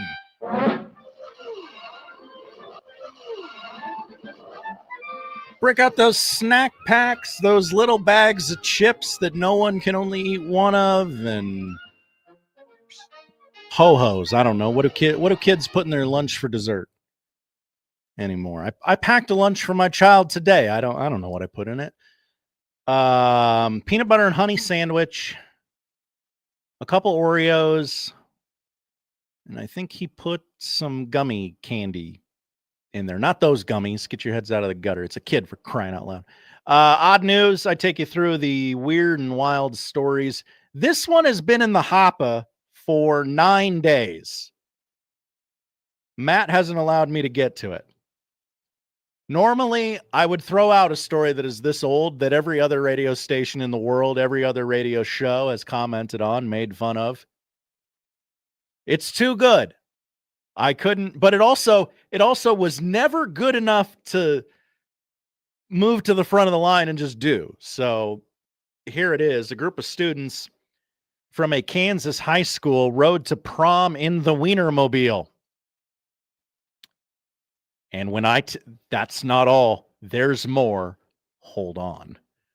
Brecken Andrews, a junior at Seaman High School, it's the name of the high school, I'm not being crass, said the unconventional way he and his friends arrived at prom started, again, they took the Wienermobile to their prom at Seaman High School.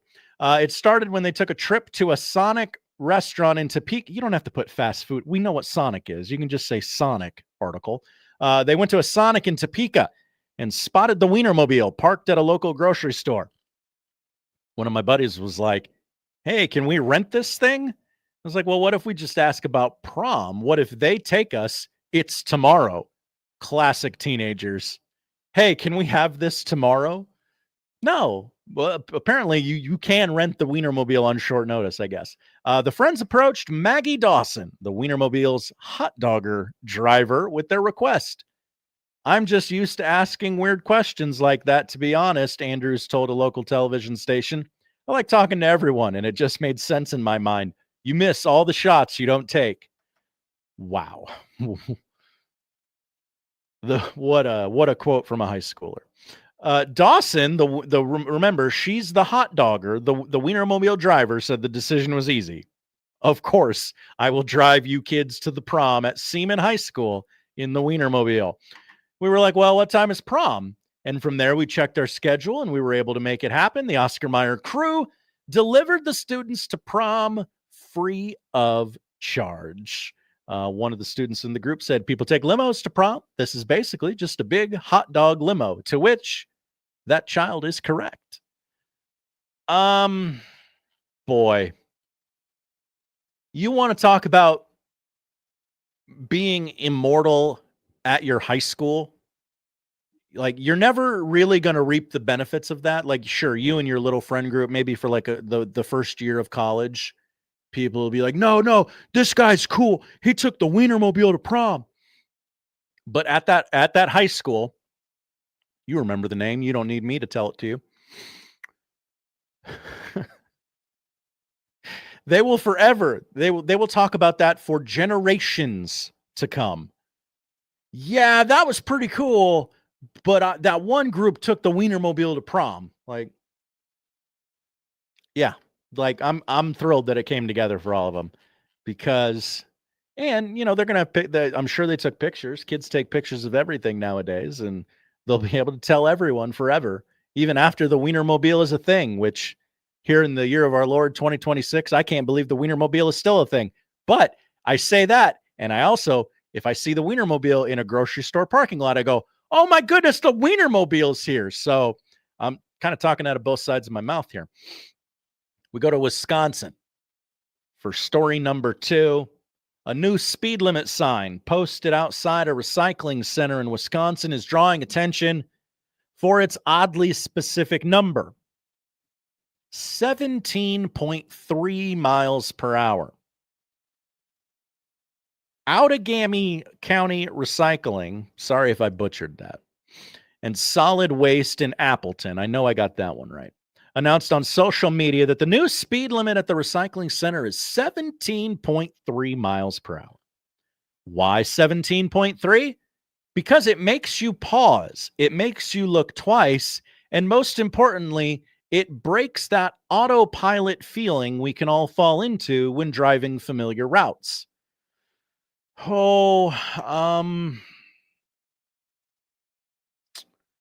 Okay. I'm trying to put myself in my car. If I'm driving, clearly this isn't like the interstate. This is a county road. It's a side road somewhere. If I was, probably the normal speed limit in the area is what, 20, 25? They lowered it to 17.3 to make you go, oh, that's weird. Let me think about what I'm doing. Am I going 17.3? There's no way to tell if you're going 17.3. I guess I probably would do what they think I'm going to do. I'm looking at the sign. A better producer would have put the sign in the YouTube chat so you could all see it. There's a pretty big space between the 17 and the 3 where that decimal is. So it'd be pretty hard to tell an officer that you thought the speed limit was 173. So, that strategy's out the window. Yeah, I guess that's what happens. At Outagamie County Recycling and Solid Waste, we have haulers, contractors, and residents moving through our site every day. With so much activity, staying alert is key to keeping everyone safe. Program coordinator for the center told a local TV station the sign has caused an unexpected uproar. I'd like you to expand on that. What's the uproar? Probably because the actual speed limit is 25 or 30. And they put this quirky sign out there and everyone thinks they have to drive slow. That's my guess. But he's happy the reaction is raising awareness of the need for safety at the facility. And then the article ends. Okay, great. Didn't really tell me anything I wanted to know. I got questions. What are they doing up there? What are they doing up there in Wisconsin? They got too much time on their hands. All right, this last one. I don't know if you got the kids in the car, this maybe ain't the one. I'll just tell you that on the front end, okay? But luckily, because I've turned around and looked at the clock, I don't have a lot of time. Ready? 3, 2, 1. The first ever Sperm Racing World Cup. That's right. Pits rich bros against each other. I will not put the other adjective in there. I am cleaning up the story as I go along, despite what you're typing into the online comment form. $100,000 on the line in a battle for baby maker supremacy. This may not be a literal blank measuring contest, but fertility advocates may have developed the next best thing. Men of the world are invited to pit their sperm against each other in a racy race where the owner of the, I'm just reading the article here, people, swiftest swimmers takes home a $100,000 prize. Dubbed the 2026 Sperm Racing World Cup, this science-based competitive sport will see 128 samples, each representing a different country. Oh, so there's world supremacy on the line. Okay, so I don't know if you know this about me or my hat that I'm currently wearing. I want America to win all the things. So go USA. They'll face off in a microscopic racetrack next month in San Francisco at a yet-to-be-disclosed location. The event was teased in an epic trailer. Okay, need to watch that during the break. Going head-to-head in animated facsimiles, swimming through a tube like a more salacious version of a UFC fight promo. We're searching for the healthiest man alive, the narrator intones. Wow. This so-called Kentucky Derby of creative juices, was developed by tech entrepreneurs Eric Zhu, Garrett Nico Nienko, Nick Small, unfortunate name for this contest, and Shane Fan as an entertaining way to shed light on declining male fertility rates worldwide. According to co-founder Fan, not reading that.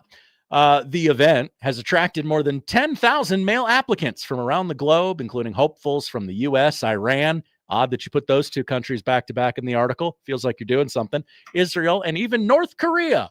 Once they've been whittled down to the elite 128, it's then off to the races. The entrants are sent a kit to provide a sample, which will be mailed back to California and processed through advanced lab techs such as incubation, sperm washing, pipetting. I don't know what that is. I'm sorry if I can't talk about that on the radio. And through a centrifuge. Zhu explained in a video, these steps isolate and prepare the most viable cells for racing.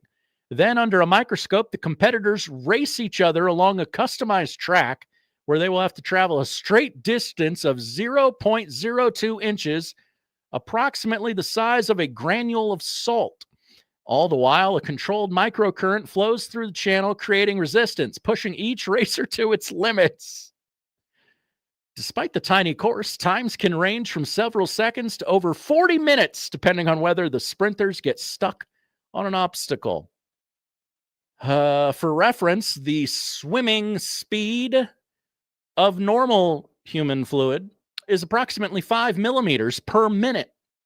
So theoretically, they can make it through where they need to go in a matter of minutes or hours. The 128 athletes will initially be selected for the qualifier stage, with each sample representing a different country, broken down by continent.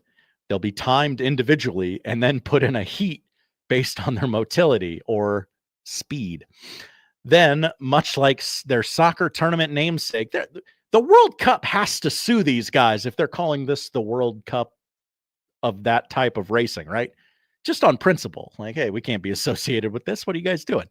Let's see. I lost my place in the article. There's a lot left, by the way. So maybe we just leave it there.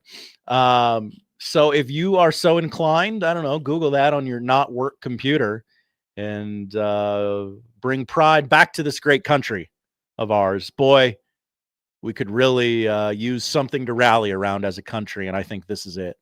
Just like Joey Chestnut eating all those hot dogs on Coney Island, which reminds me, it's almost time to get Shaw back on the show. I told you, stream of conscious radio. So that's that. Thank you for the odd news. We'll be back. And Evan Bland will try and clean this show up. We'll talk Nebraska baseball. Thrilling walk-off win last night. Walk-offs becoming kind of commonplace for Nebraska baseball as they attempt to host a regional. We'll talk to Evan about it all. He covers Husker baseball for the Omaha World Herald. He joins us next here on Middays with Matt on 1620 The Zone.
Now back to Middays with Matt on 1620 The Zone.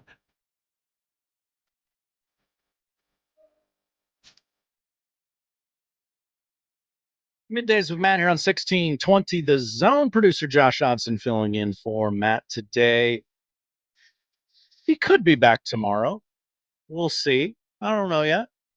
Don't want to advertise it in case he's not back to 100% tomorrow. But before he officially said, Josh, I'm out, he was nice enough to call up Evan Bland of the Omaha World Herald and schedule him to come on to talk to anyone who might be hosting, even if that was his lowly producer. So, Evan, we thank you for bailing us out here today. How are you? Yeah, doing well. I told Matt, this is a promotion opportunity. This can be midday maladies with Matt, or you can spin it a whole bunch of different ways if he's under the weather. We love alliteration here in radio, so we might steal that from you. We'll give you a couple of bucks or something. Buy you lunch. Sounds good. It's just too good an opportunity to miss. Absolutely. So another Husker thriller last night. I guess, what are your main takeaways from the walk-off win against, was it K-State last night? K-State. Yeah. It's, I think the thing that's kind of stuck with me from the game last night was, Nebraska's down in the 7th inning by 2 runs, and it just kind of felt like they were going to find a way. And it's not always been that way with Nebraska baseball. There are a lot of years when you wonder if they have it in them, and it felt like last night it's just going to take one swing, or it's going to take just a couple of things that'll happen, or Kansas State's going to make one mistake. And it was probably the Jeter Worthley triple over the head of the center fielder who slipped in the grass, which was wet with rain, and then they end up walking it off in the 9th. And it was just we've seen it in terms of walk-offs at least 4 other times this year, and many other occasions where they've just found ways late in games. I mean, they're 11-3 now in 1-run games. They're 20-1 at home, 9-2 in the midweek. Like, these are all pretty established patterns at this point. And so even on a game when, again, kind of the middle innings relief wasn't spectacular, and Nebraska couldn't finish some rallies early, they still found a way. So I think we've seen enough of this team to know that they're going to fight to the end and find a way more often than not, and they were able to do it again Tuesday. Is there a guy in the dugout that really encourages is there a guy that spurns this?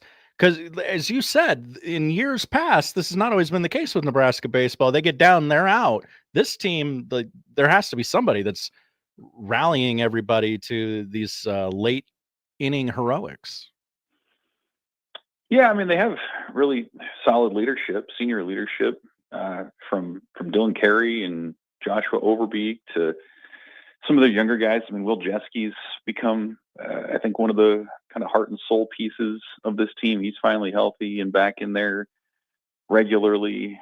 You've got freshmen like Drew Grigo and Jeter Worthley doing their thing. But I think overall, in some ways, it sort of reminds of just the power of culture and momentum, because they did it a few times early in the year, and then you do it a few more, and kind of like I said, you get this feeling now where they've done it enough times that I think their heartbeat stays slow, like they're not feeling sped up in mentally or in any way. Like, they just kind of know, if they just keep doing what they do, they're going to find a way. If they keep grinding out at bats, if they keep working walks and passing the baton to the next guy, I think there's something to be said about proof of concept and knowing kind of abstractly in the off season, hey, this is how we want to do it as an offense. And then it's another thing to see it work, and to see it work again, and to,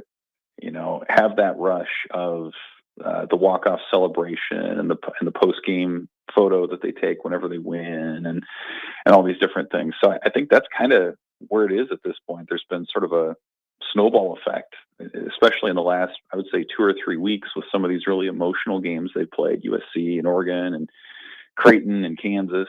Like, I think it has sort of unlocked maybe a little bit something else in this team, and it showed up again on Tuesday. You brought up Jeter Worthley. I just I don't really know that I have a question here, but he goes 5 for 5 last night. You don't see, I know he's a freshman. You don't see a lot of catchers hitting triples, but 5 for 5, you're the catcher. That's a lot of time on your feet. Yeah, it is. And he had a little bit of a break last week. They DH'd him a couple times for Trey Fikes, and they had Worthley as still hitting in the lineup.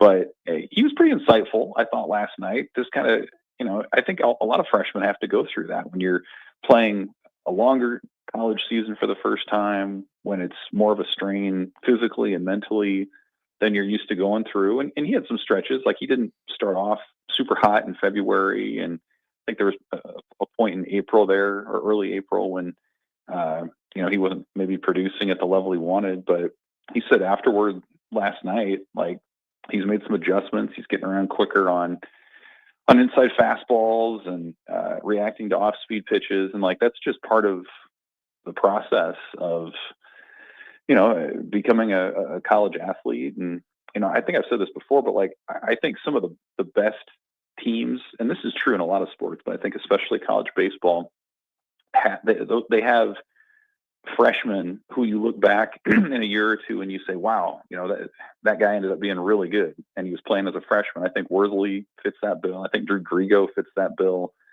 That was the way it was a few years ago with Bryce Matthews and Max Anderson when they were freshmen and they went on to do what they did. So, there's no doubt, like, he's going to be a key part of what Nebraska does well into the future. He's well-spoken, good leader, local kid from Lincoln East, all the intangible pieces, and to his immense credit, like, on a team that's pretty old, especially in an infield that's juniors and older, he's a true freshman who's been hitting at the top of the lineup and producing. So no doubt, like, he can probably get lost in the conversation a little bit about what is fueled this team to do what it's doing. But, he's certainly one of the key cogs in how they're rolling right now. So 3 series left for this team, and then another game against Creighton. Depending on what service you look at, they're like just outside the top 10 in RPI. Pretty safe to say if they win the 3 series ahead of them, they will host a regional, yes? Yeah, I think so. So I looked, like, for example, last year, the 16 regional hosts, and this is true most years, like, the host correlation to the top 16 RPI is very strong. So 15 of the 16 top RPI teams from a year ago ended up hosting. There was just one exception to that. And so, that's part of it. All those hosts last year won between 38 and 44 regular season games, averaged out to about 42. So if you're Nebraska and you've got 34 right now, you win your last 3 series, say you don't even sweep, say you just win the last 3, that puts you at 40. And then you still have the Creighton game and potentially multiple Big Ten tournament games. So yeah, I think that's kind of how the setup is right now. This is not the way that it was maybe in 21 and 24 when they were trying to get back into the regional hosting conversation. Like, I think if the season stopped at this moment, they would be a host. Mm-hmm. And so right now you're just trying to maintain. You're trying to take care of business. I think the fact that 2 of the last 3 weekends plus the Creighton game, or the fact that those games are on the road, is important for RPI considerations. Those games are weighted differently when you're the road team versus the home team. So yeah, I think they're in a very strong position right now. And I was kind of preparing last night. If they were to have lost the Kansas State game, that would have been one of their, I guess you could call it one of their worst losses from an RPI standpoint, because it was at home. It would have been a quad 3, and they really don't have any bad losses. Like, their worst losses from an RPI perspective this year came in February against Louisville and Stanford, who are brand name college baseball teams. So they have not slipped up in any substantial way. And, now the task is to not do that for the next 3 weeks. And if that's the case, you're playing playoff baseball at Haymarket Park into June, which would be pretty cool. That would be very cool. Evan Bland of the Omaha World Herald joining us talking Nebraska baseball. I'm going to guess the answer to my question is no, but it's fun for us fans to think about. You got the Big Ten tournament downtown here in Omaha in, just a matter of weeks now. Any talk about, hey, we might get to play UCLA, or we might get to play Oregon again? And, that got a little chippy towards the end of that series. I'm guessing they're not looking ahead to the Big Ten tournament, but has it come up at all? Well, I wouldn't say they're looking ahead to it, but I think you bring up a good point that, like, if this thing does come down to the end about whether they host, like how that plays out will be really interesting. So, and for people that might not remember, the format of the Big Ten tournament is different this year.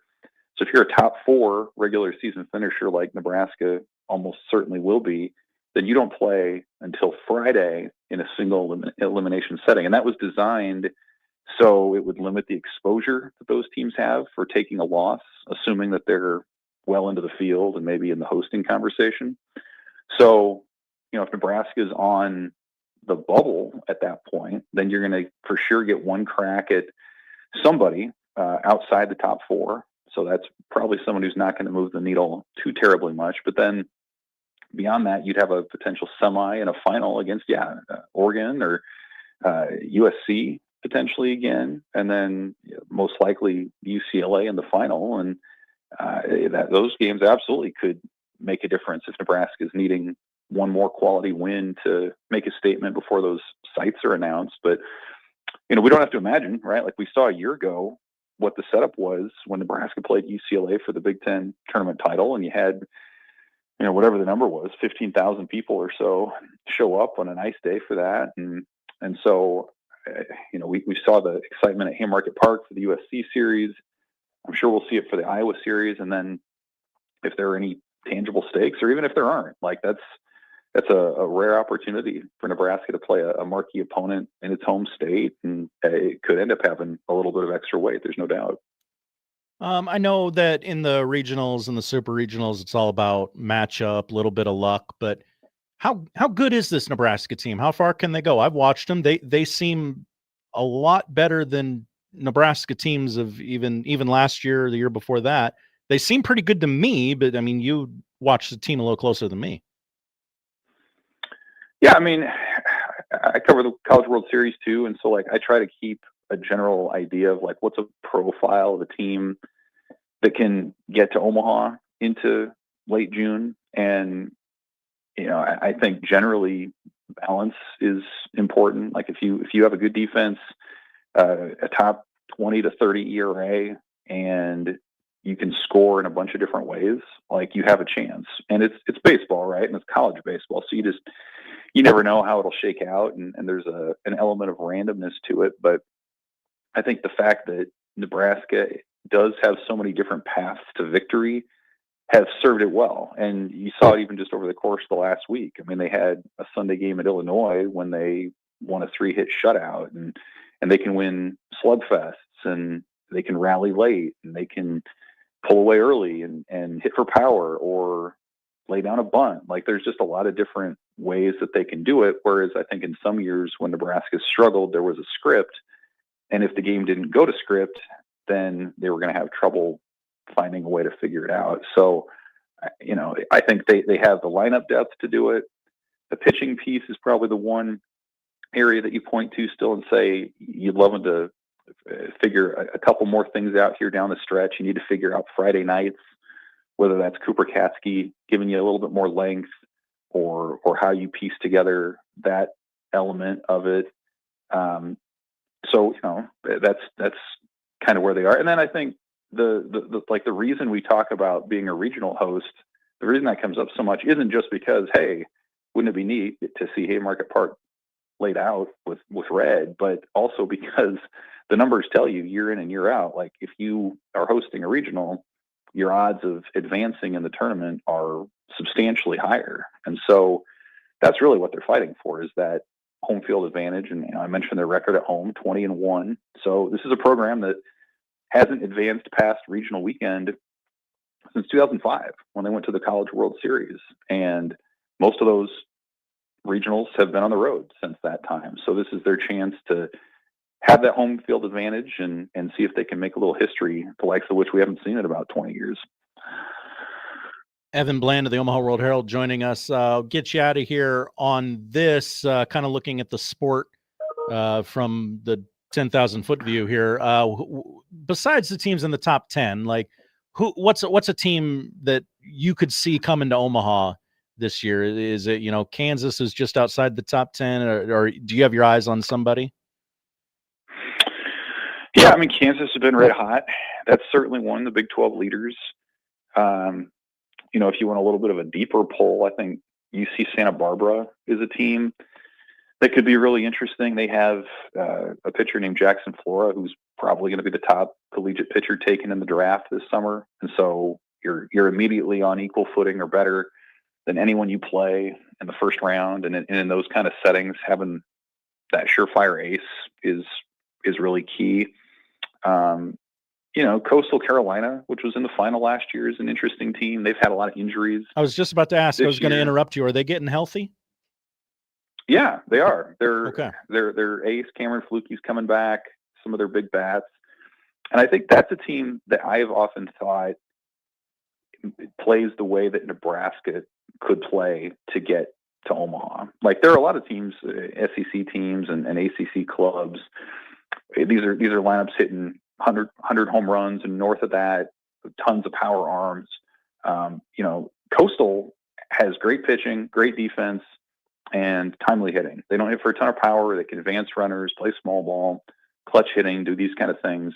Like that, Nebraska can do that. They might not always be able to go out and find the slugger that's going to hit 20 home runs, but they can play situational offense, and they can develop pitching and not give up runs in the field. So I've always kind of pointed to Coastal, really, since they started their rise about 10 years ago, as a team that Nebraska could realistically follow. And I think there are some similarities in their games there, but certainly, yeah, I think Coastal's a team too that, like in modern college athletics, when you as an athletic department can say, hey, we're going to invest in this sport or that sport through NIL, rev share, these sorts of things. Coastal's a school that has said, we're going to be good at baseball. They were one of the first to scholarship their entire roster when that was allowed. So I think that's another team that faded a bit during the middle part of the year, and I'll be fascinated to see where they end up and how their path looks to try to get back to Omaha too. Evan Bland, Omaha World Herald, thank you for just coming on in general, and especially in the dire circumstances today with Matt being gone. I appreciate it. Midday maladies. Yeah, it's okay. Happy to do it anytime. All right. There he is, Evan Bland. Read all his stuff in the Omaha World Herald. You can follow him on X as well at Evan Bland OWH. Look at that. I called it X, reaching across the aisle for a better world. Okay. Evan Bland, check. We move on to the next segment. We'll be joined by Scott Strohmeier in the 1 o'clock hour. Between now and then, I don't know what we're going to do. I'm going to be honest with you guys. We'll fill the time. Maybe we'll talk. Maybe we'll laugh at the Rams for drafting Ty Simpson and then telling me that it's okay. I know what you're doing. Don't tell me it's okay. Don't tell me it was planned all. Don't tell me that Coach was mad. Okay. Coach was big mad. Okay. Don't tell me that, oh, he was just sleepy. I know when a guy doesn't like what's happening right in front of his face. And McVay didn't like that. There's all sorts of things we can talk about. We'll find something next here on Middays with Matt. Producer Josh filling in today on 1620 The Zone.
Now, back to Middays with Matt on 1620 The Zone.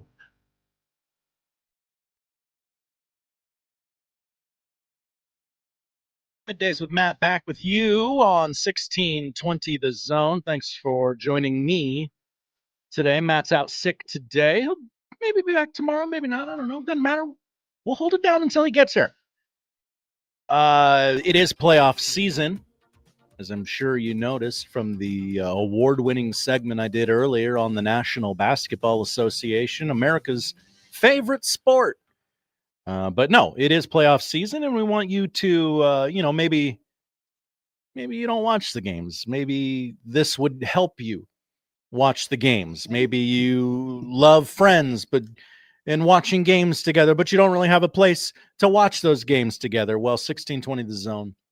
We got something that might pique your interest. It is the Peak Playoffs giveaway. You could score a $250 Twin Peaks gift card. Watch the NBA and NHL playoffs, the finals, even that big soccer tournament that's coming to this neck of the woods this summer. Pretty sure we probably can't say the name of that in the read, even though it's right here in front of my face. Again, stream of conscious radio. I'm thinking out loud. Watch it in style, no matter what it is you want to watch, while enjoying great food, great drinks, and great atmosphere. Get entered. All those details online. 1620thezone.com. In a couple weeks, the boys from Unsportsmanlike Conduct will be broadcasting live from Twin Peaks. So you should come on out there, say hi when they're out there. Enjoy the ice cold brews, and on a one beer Friday. It will be a one beer Friday when they go out there, for the record. I believe it's May 15th, but I don't have a calendar in front of me. So yes, Friday, May 15th is when Unsportsmanlike Conduct will be out there. We just talked to Evan Bland about baseball, so I'm going to talk to you about baseball. And as I've said throughout the course of the show today, I spent my evening last night not knowing I was going to host a radio show and watching Braves Tigers. No, this will not be a segment devoted to last night's Braves Tigers game, but it could be. I will talk about Braves Tigers if y'all don't behave yourselves. So that's my threat to the audience. Behave, or I will talk about last night's Braves Tigers game. Big story in baseball right now, probably those managerial firings in Major League Baseball. Boston fires Alex Cora. A couple days later, Phillies fire Rob Thompson. Red Sox in last place, 12-18 today. That obviously wasn't their record when they fired Alex Cora. By all accounts, Alex Cora, very, very liked, if not loved, by his players, because, they were like, hey, WTF, man, you fired this guy? It's a month into the season. It's still too early to tell season for Mike Farron, which lasts until September, if I'm not mistaken. But, the Phillies went and made a corresponding move. They're 10-19 right now. They've been outscored by 47 runs as of today. Obviously, again, those weren't the stats when the Phillies made the managerial move and fired Rob Thompson and promoted Don Mattingly, who was on the bench. So, couple things as pinballing all over the place in my own brain. Bryce Harper, enemy of me, was asked by someone who covers the Phillies, I'm not sure where, hey, what's your relationship like with Don Mattingly? He's going to be your new manager, obviously. Like, what's the level of that relationship? And Bryce Harper said, I don't know, haven't talked to him much, seems like a cool guy.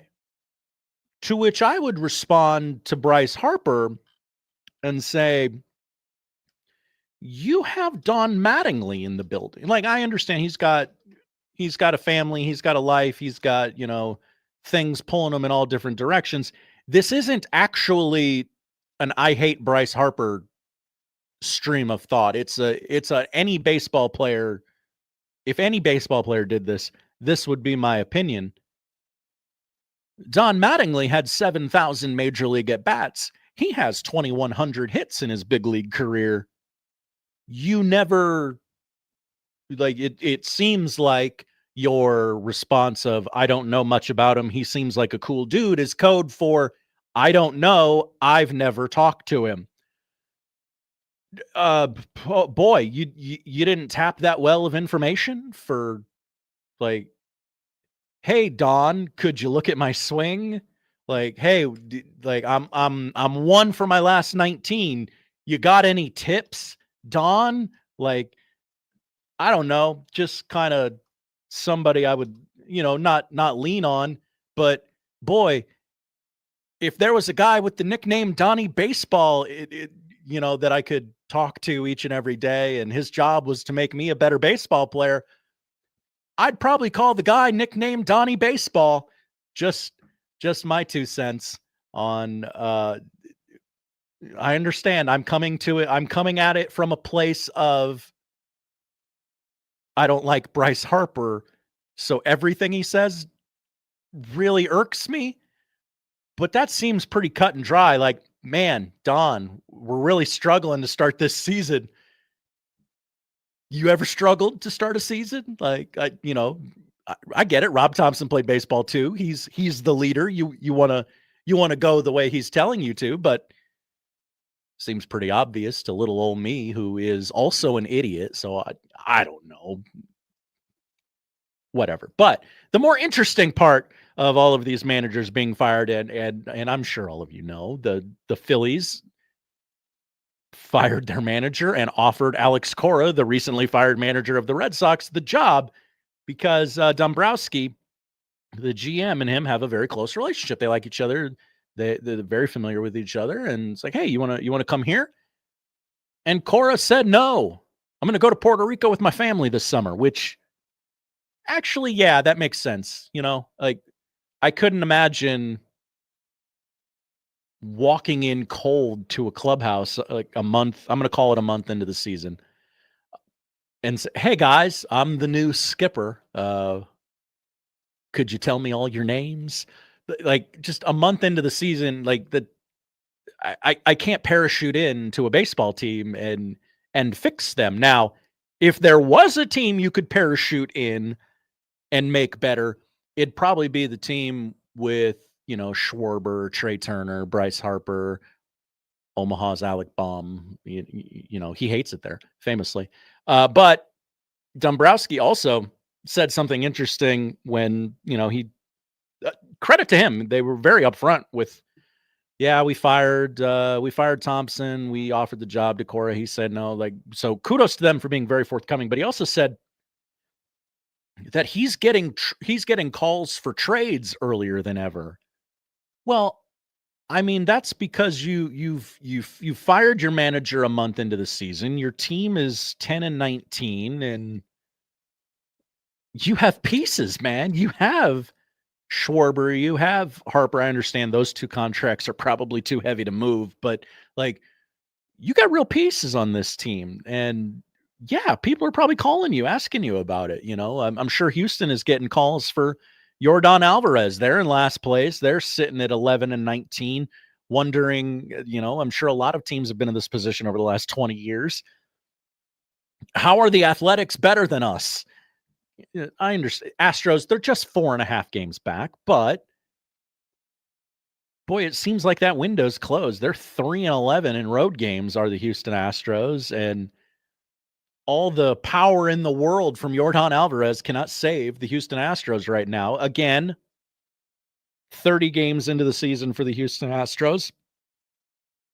If you made me, they did this, was it last year, 2 years ago, where it got to be about 2/3 of the way through the season, and Connor and I kind of wrote them off, and the writers prepared a baseball question for us, and we were like, is it time to count the Houston Astros out? And I said, hell yes. And then they made the playoffs. So Houston has shown that they can flip a switch and get back into playoff form. They certainly have a roster to do it, but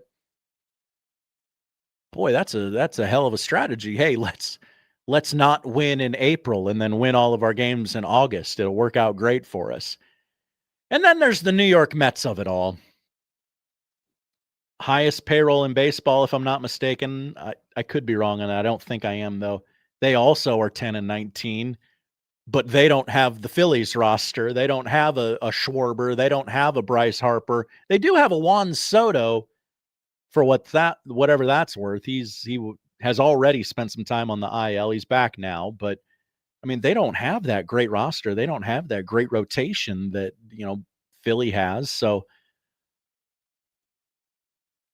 I'm not ready to write them off. I'm in Mike Farron too soon to tell phase, but yeah, seems like they probably won't be able to keep their head above water for the rest of the season. Meanwhile, in that NL East, which is not very good, by the way, the Atlanta Braves are 21-9. They have the best record in baseball. That's right. I haven't said those words on the radio yet because I was too scared to. I was afraid I was going to jinx the team I love most, by the way.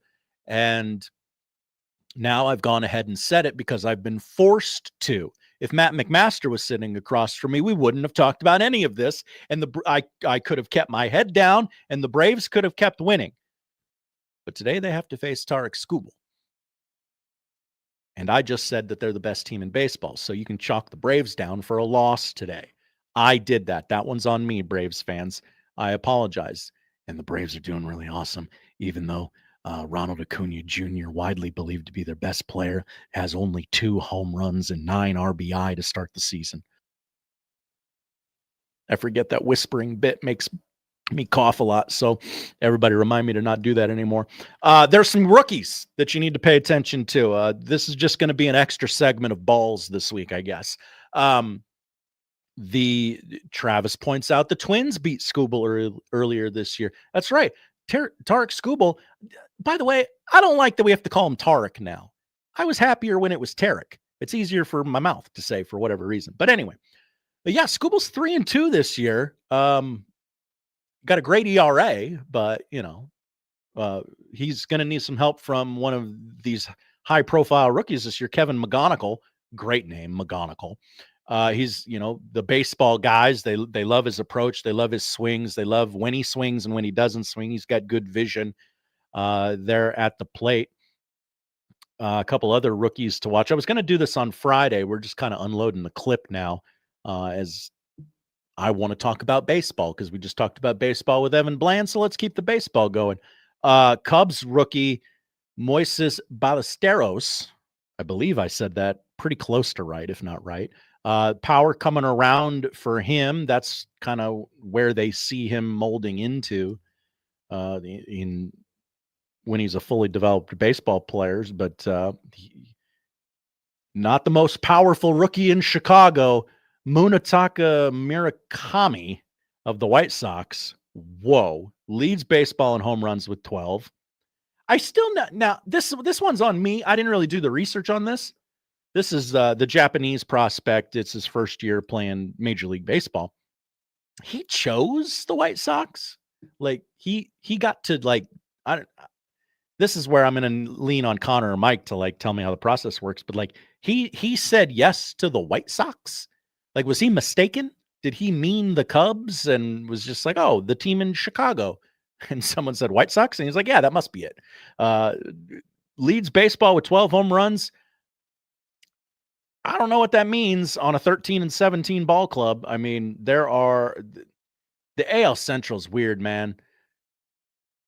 A couple weeks ago, the Twins had the best record in the American League, which that's not saying much right now. The American League is very middling right now, but the Tigers are in first place in the AL Central at 15-15.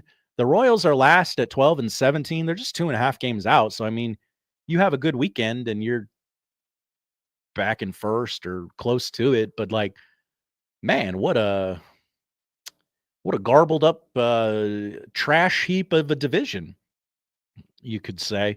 And then one more rookie for you to watch, Elmer Rodriguez of the New York Yankees. He's their number 3 prospect. He takes the mound in his MLB debut today. They're very high on him. He played for Puerto Rico in the World Baseball Classic. 3 innings pitched, 3 Ks. He's got a 1-0 record in that World Baseball Classic. So they're excited to see what he can do in his Major League debut today for the Yankees. They're at the Rangers 1:35 start time there. The Yankees are wrapping up not a West Coast road trip, but I mean, just about anything is west of New York. Am I right? They're running away with the American League right now. They're 20-10. They got the second best record in baseball. I mean, them and the Dodgers are at 20-10 behind the Atlanta Braves. I know I said it again. I didn't think I was going to. I mean, the Yankees have a plus 50 run differential at this point, which, first of all, I understand run differential, not necessarily like the stat you want to look at as to how good a team is, especially this early in the season. But I would like to point this out. 6 teams in the American League, just 6 teams have a positive win differential. The Yankees obviously first at plus 50. That's huge right now. The Braves are at plus 68, but we're not talking about the Braves. We're talking about the Yankees. Yankees have a run differential of plus 50. Second, the 15-15 Detroit Tigers plus 7. Like, the Yankees are running away with the American League right now. And again, I understand month in, too early to tell. Wait till the atmosphere thins out and some of these loud outs become home runs. But we need you as if you're a baseball fan, you need to become okay with the Yankees kind of like flexing and being a powerhouse right now, because every Yankees fan is about to tell you 26 world title, 27 world title, however many world titles it is, the typical Yankees chatter. They're about to come back out of hiding, okay? So I want you to prepare yourself for that this summer. Randy texts into the show. Hi, Randy. Why did you hashtag jinx your Braves, Josh? Great question, Randy. I don't know why I did it. I was forced to. That's the stance I'm going with. There's my line of thought on it. I needed to. I love that we're just yelling outside the hallways during live radio shows. It's cool. So I was not given a choice. Any sports knowledge I had to be used today. Because, again, I didn't have a choice. Matt's out. I had to host a 4-hour radio show. And I don't know if you've looked at the sports calendar. Not a lot going on right now. But also, since the Braves are going up against Skubal tonight, I can kind of excuse it away. Oh, it wasn't my fault the Braves lost. I didn't jinx them on the radio. They were going up against Tarek Skubal. Anybody would lose against Tarek Skubal, even though he has a 3-2 record this season. Let's see. What else? What else is in the chat? Sindelar wants me to talk about last night's Braves-Tigers game. I'll tell you this. I mentioned it earlier. Look up the Javi Baez injury from last night. I've never seen a player roll their leg like that. It's not like a compound fracture or anything like that. I actually never heard the report of what Javi Baez's injury is. It just really freak injury. Like, he was going to slide into first, and then he kind of decided, well, maybe I'll outrun it. And his leg was at a weird angle, and he almost like tripped over it. Really hard to explain on the radio what the Javi Baez injury is. He was carted off. You do not see a cart on a baseball diamond all that often, especially in the bigs. Right leg injury, carted off. Let's see. Yeah, that injury update. He has a right ankle injury. It didn't look good. It took quite a lot of people to get him into that cart. I was listening on the radio last night, and it seemed like he was pointing to his ankle, and it took a lot of people just to get him in that cart. So, weird injury from Javi Baez. So that's my Braves-Tigers recap. I have other things I'd like to talk to you about from last night's Braves-Tigers game.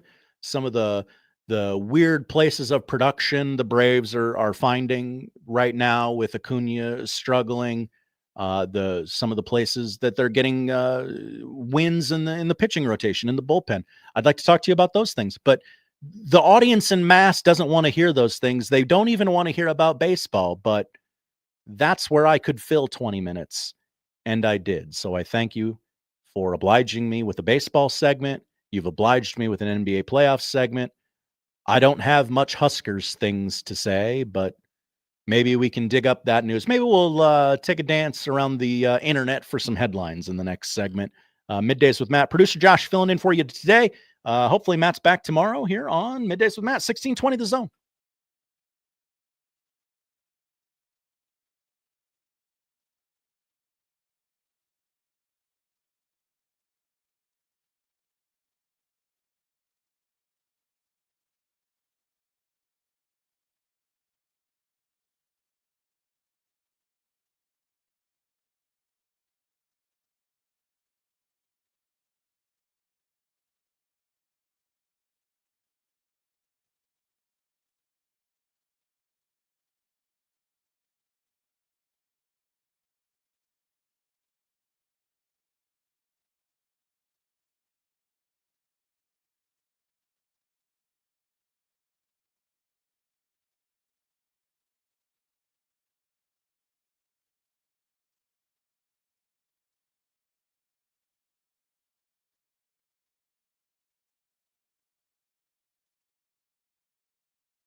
Now back to Middays with Matt on 1620 The Zone.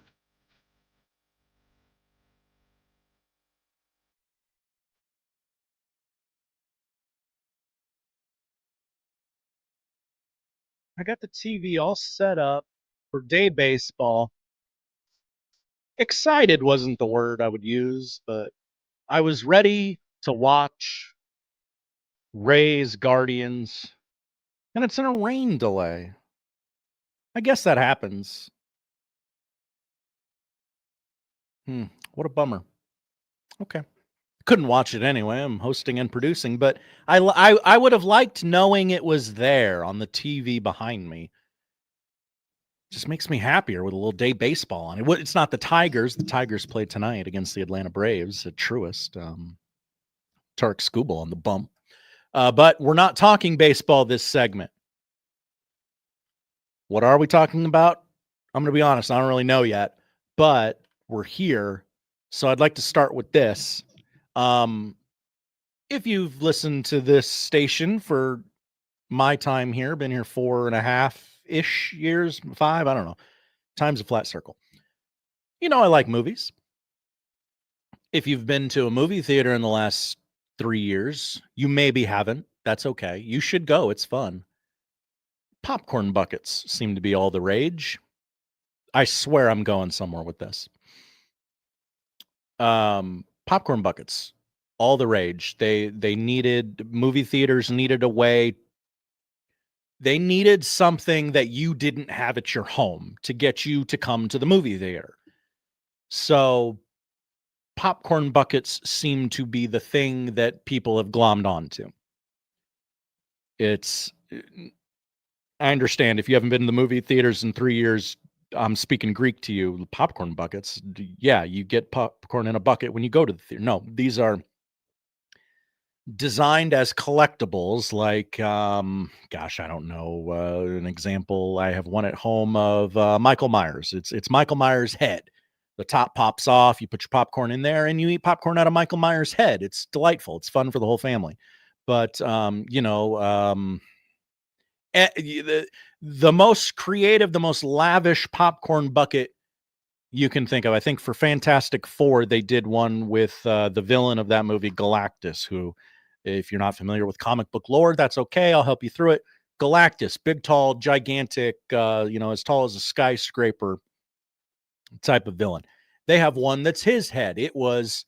I think it was 100 ounces of popcorn, maybe 80 ounces, but like more than a large popcorn, like a lot more than a large popcorn. And it was a gigantic popcorn bucket. Like you wouldn't put it in your lap. You'd put it on the floor and you would pluck the popcorn out of that. And as Baymon says, back in my day, we ate popcorn out of paper bags and we liked it. You're damn right, Baymon. We didn't need these gimmicks. And again, I swear I'm going somewhere with this.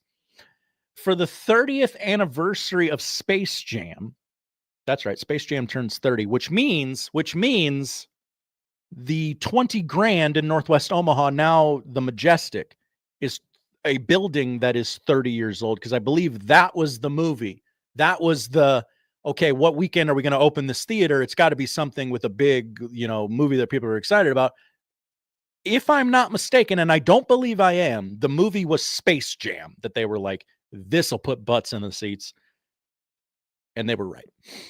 The popcorn bucket for the 30th anniversary re-release of Space Jam has just been released online. I saw it during the break, and yeah, like 7 minutes later, I got to my point. But that's the key. This is kind of a short segment. It's the only thing we're going to talk about.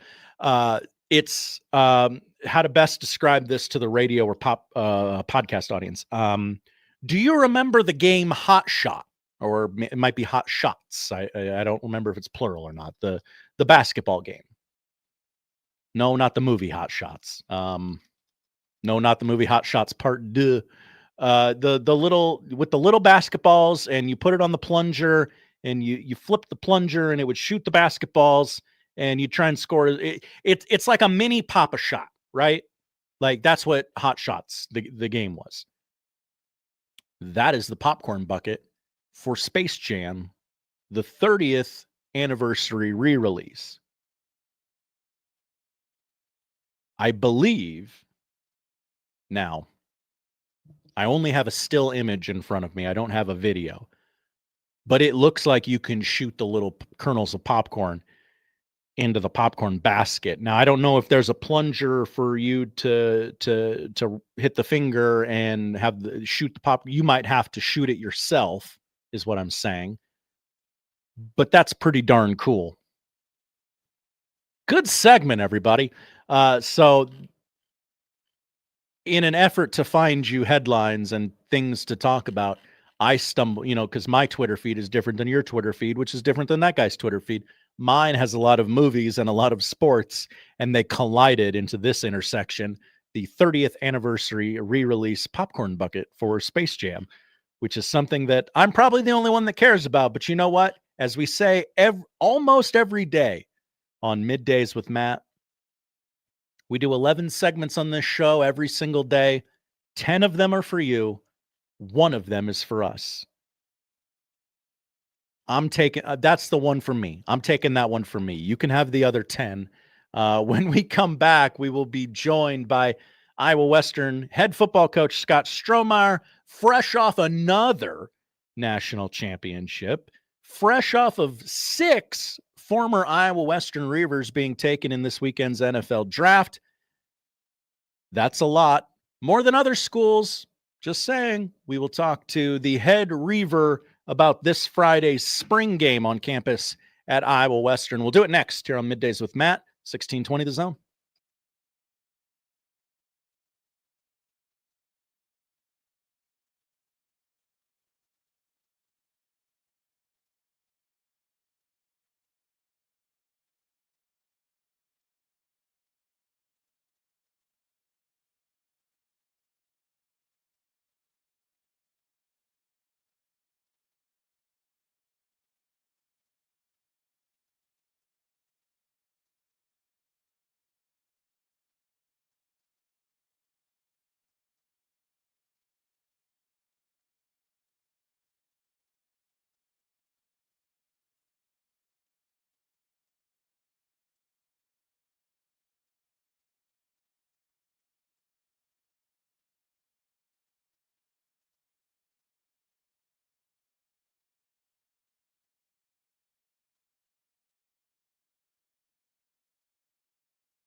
Now back to Middays with Matt on 1620 The Zone.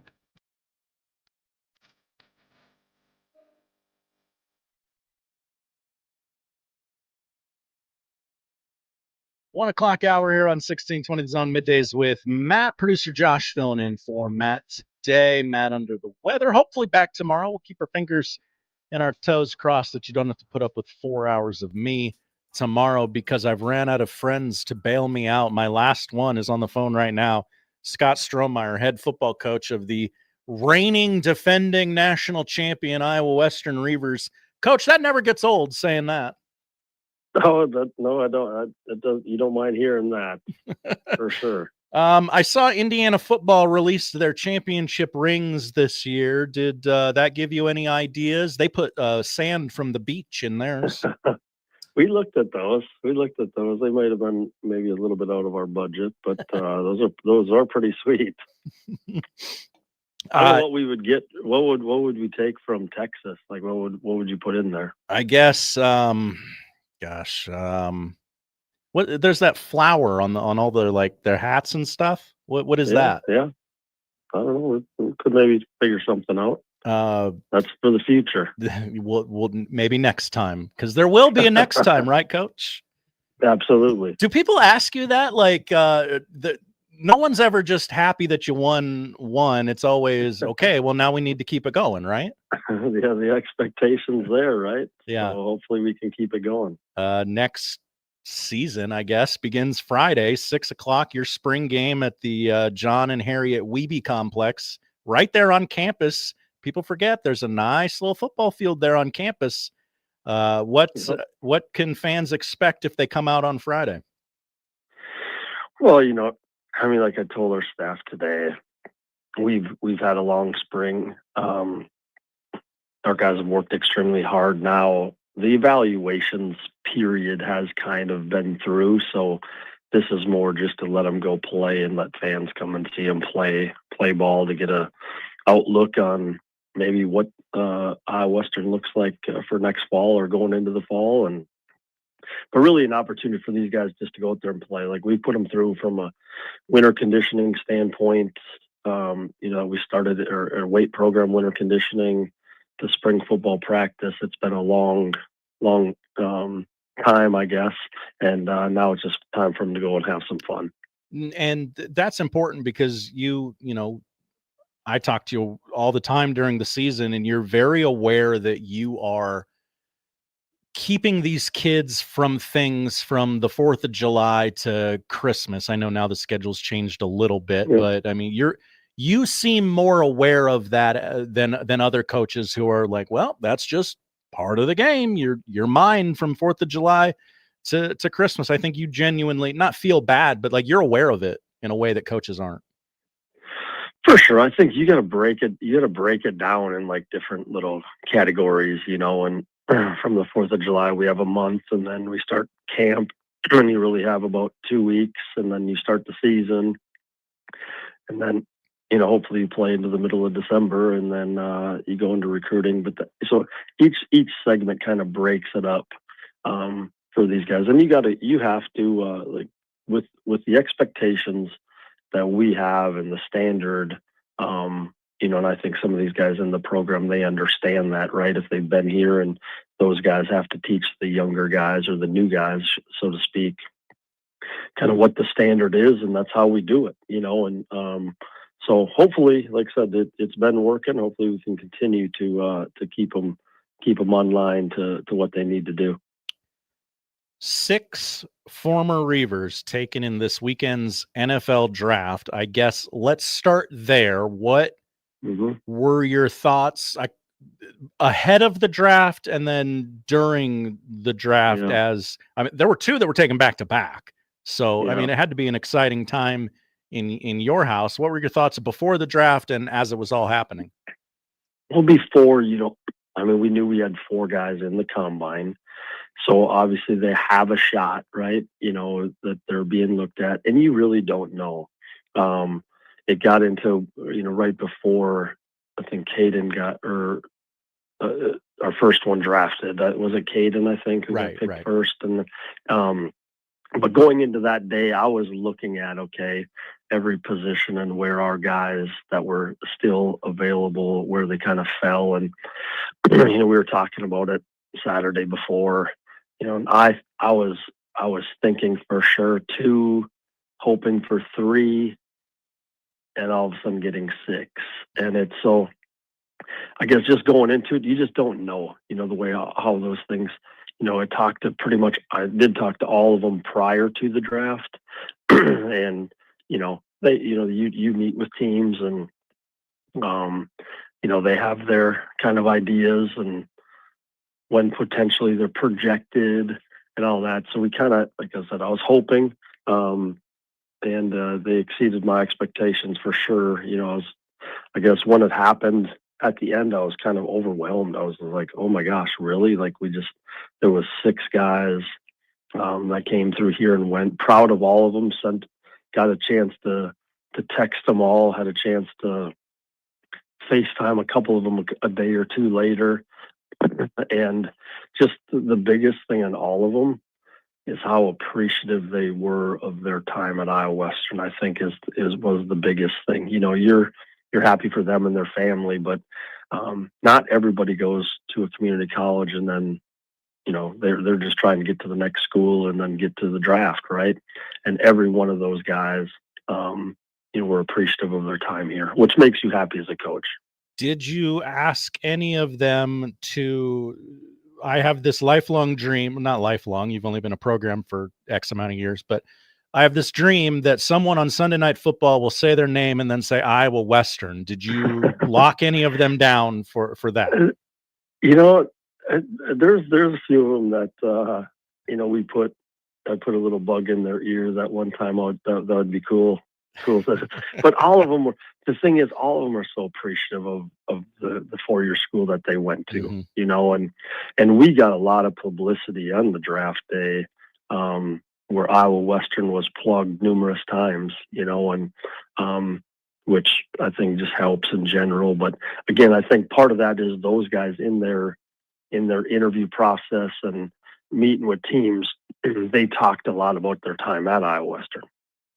And how do you, because it's part of the game now, you have to use this in recruiting, right? Like, how do you spin this forward? Obviously you're telling kids, hey, like you want to go pro, this is the place to start. Like we've launched all these careers. Well, I think the biggest thing is all these kids, they're aware, coming in and like all these current guys, like, will we display it for sure in our facility and talk about it all the time? But I think if you go back and you want to start with, let's say, Creighton, Creighton was a running back in high school. Creighton was a wide receiver for Iowa Western to Iowa. He was obviously a return guy for us too. Will Lee was a wide receiver in high school, turned defensive back. Namdi was a corner in high school, turned safety to now linebacker. Jordan Vandenberg was a linebacker in high school, undersized to a defensive tackle, getting drafted in the NFL. Bobby, he went through kind of the COVID times in high school and just came in and really developed himself. Obviously really talented, but really developed, and they all did. But just to see, the big thing for me was sometimes in high school you play positions because you have to, right? And then where we try to say is we're going to try to project you to the next level, which can help you get there. And and every one of those kids have a story. Ontario didn't play his junior year. Someone talked him into going out his senior year. He was 230 pounds. He's now a defensive tackle, that got drafted. So all those things, those stories of really selling the development still, there's still a developmental piece. And you hear about it a lot at the 4-year schools.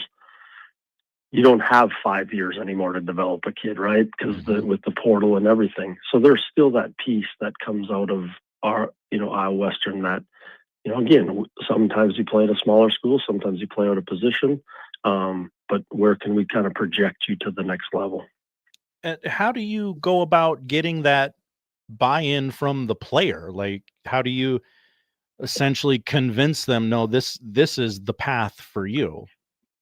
It's not always easy, yeah, and they don't always agree, but I think when you try to sell them to tell them about, this is what the 4-year schools are going to look for, maybe you're not an every down running back at the next level, but guess what you can be? You can be a scat back, you can be a wide receiver, you can be a return guy, or NAMD, like you're going to get a lot bigger. You're a 6'3", 170-pound corner, but maybe don't move like a corner, but guess what? We're going to put you at safety. And then we were telling all the 4-year schools, like, he's going to be a linebacker. Like, he's going to bulk up. And he did. And he played that. But so, I mean, it's not, a lot of them will buy in, right? They're going to give it that shot, even though they maybe don't agree, but trust us that, we've done it a long time. And I mean, to credit my coaches, when you say, like, from a defensive line standpoint, like all those guys were like projected and developed, and what Coach Terry's done. Coach Finney took, a corner that wasn't heavily recruited and a DB, and a wide receiver who's never really played corner and projected it, and so a lot of times people won't even recruit those guys, right? So you got to give credit to, my defensive coaches and my offense coaches, really through the recruiting process of, knowing what we want, kind of the measurables, or it's not even so much that, it's their athletic ability and trusting that we're going to develop you into that person, or into that player. Scott Strohmeier, head football coach of Iowa Western, joining us here on 1620 The Zone. Okay, I have a duty as a host to ask the questions the audience is screaming at their radio. So to the audience and to you, Coach, I swear I'm not trolling when I say this. You had 6 players from your school taken in the NFL draft. Nebraska had 1. What do you say to the people who say, why can't Nebraska just recruit those kids? Yeah, I know I've answered this question a few times, not necessarily in the draft, but sometimes it's circumstance, sometimes it's a level of need based on the position, and that's the answer, right? Mm-hmm. And then I think the biggest thing though is there's been some changeover, right? Mm-hmm. And sometimes it takes a little bit of time, like their philosophies aren't always junior college, or weren't at the time, or whatever it may be. And right, wrong, I'm not here to question them, but I think the longer that they stay, right, the longer that they're in and understand, number one, our kids are going to be ready to go. Okay, they may not meet the height, weight, all the measurables that people are looking for, but they still can go play at a high level. And I think that comes with time, a lot of the times. And we're making, like I said, I think, they're aware, and like I said, I don't want to say why didn't, they're not here, why didn't they recruit these guys? Like I said, every year is different. And what people got to think too is, we were in the stage, like with these guys, there was a stage of the portal, and then there was a stage with NIL. Okay. COVID and NIL. Mm-hmm. And so that changed a lot of junior college recruiting too. It did, from a standpoint of everybody got an extra year of eligibility, and then it's the portal when I can go get somebody else from some other place.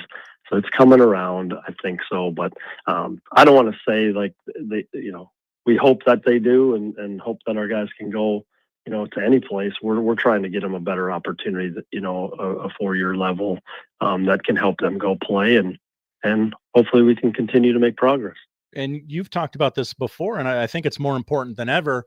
If you're a D1 college football coach and you're looking to sort of moneyball a college football mm-hmm. roster together, your guys are generally not asking for money. They're asking for playing time. Yeah. And that's, we talk to our team about this all the time, is we're in a day and age where a lot of times it's, anybody who's in the portal or even some high school kids now is kind of how much am I going to get to go there, right? And our guys are looking for a scholarship. I mean, now do we get guys who get NIL? Absolutely, we do. Some high, some low, considering, right? I had a conversation with a Division I coach today, and we've had a lot of guys who have had a lot of success at the next level. And he's 6'3" and not 6'4", but you don't have to spend the amount for the 6'4", and our guy's just as productive, and he's played at a high level and been developed and is going to come in ready to go, right? And I think people are realizing that. I mean, this year, I say this in spring practice, that's why I pushed spring practice back. And I was hoping that it would happen with the no second portal window. This year, like we had 5 Division I schools on practice on Tuesday. We had, I think 7 on Thursday before that, so we're seeing it now that it's kind of coming back, that schools are realizing that, guess what, I may need a guy after spring ball or whatever. Now is a great time. The best available is the junior college kid who just won the national championship and had really good statistics, right?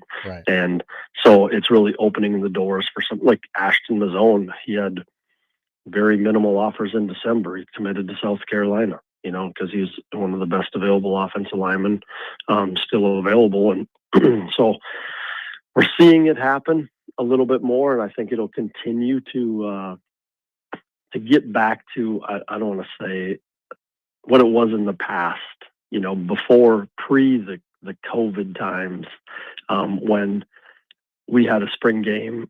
Gosh, I don't know how many years ago it was, but it was like a coaching clinic in our offices before the spring game. There was 40 plus coaches that their staffs are around, not all Division I, but they came and watched it, or, we had a stretch where it wasn't available or they were doing other things and trying to get the second portal window, or they just weren't taking a lot of junior college kids at the time.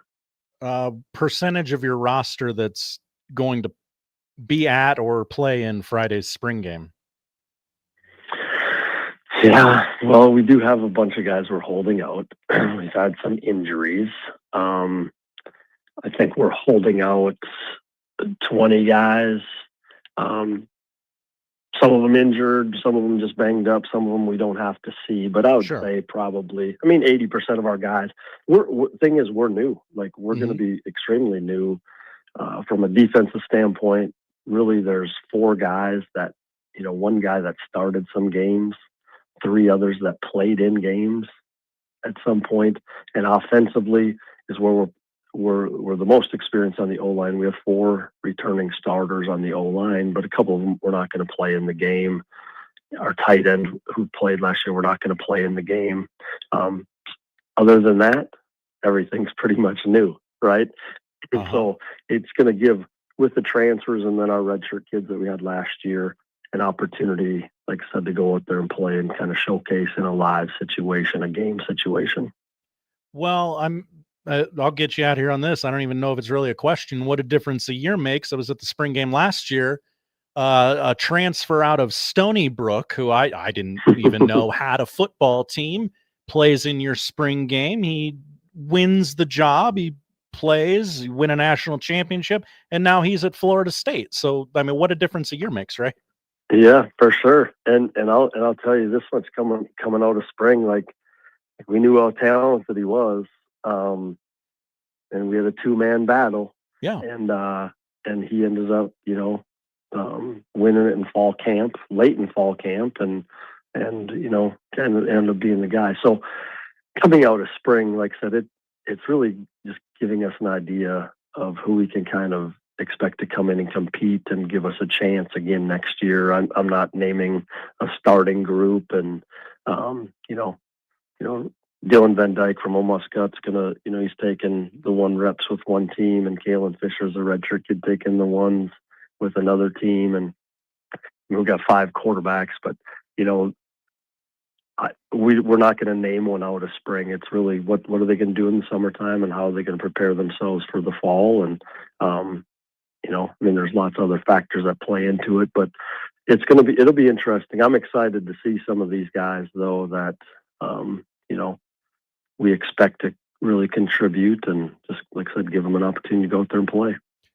All right, Coach Scott Strohmeier, Iowa Western football. Their spring game Friday on campus at don't go to Lewis Central. There won't be any Reivers playing football there. Go to the campus. That's where the spring game is going to be. 6:00. See the next batch of Reivers that are hopefully going to take the country by storm. Coach, thank you for the time today. Really appreciate it. Hey, thank you, Jess. I appreciate you having me. There he is, Scott Strohmeier, Iowa Western Reivers, your reigning, defending national champions. A lot of those players would look good in red. And I said I wasn't trolling when I brought up the numbers in draft disparity, and I really wasn't. Like, they're obviously what Coach said is right. It's not always a fit. It's not always we made the mistake of promising this to this person. Now I can't go get, but it's an option. I know there's people in the walls of that facility in Lincoln that do listen to this station. I will tell you it's an option. Phone call away, short drive away. The doors are open. Pick up the phone.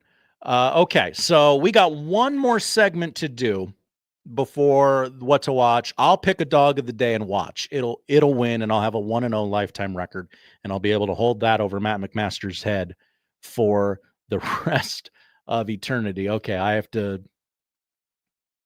there's a Twitter beef happening in front of me that I need to check on. I hope John's okay. I know he can hold his own. I just want to read it, and I can't read it and talk at you at the same time. So I'm going to take a break. You're going to hear from some lovely sponsors of ours. You should frequent all of those businesses and come back. We'll have some fun, and we'll wind down the show. Middays with Matt here on 1620 The Zone.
Now, back to Middays with Matt on 1620 The Zone.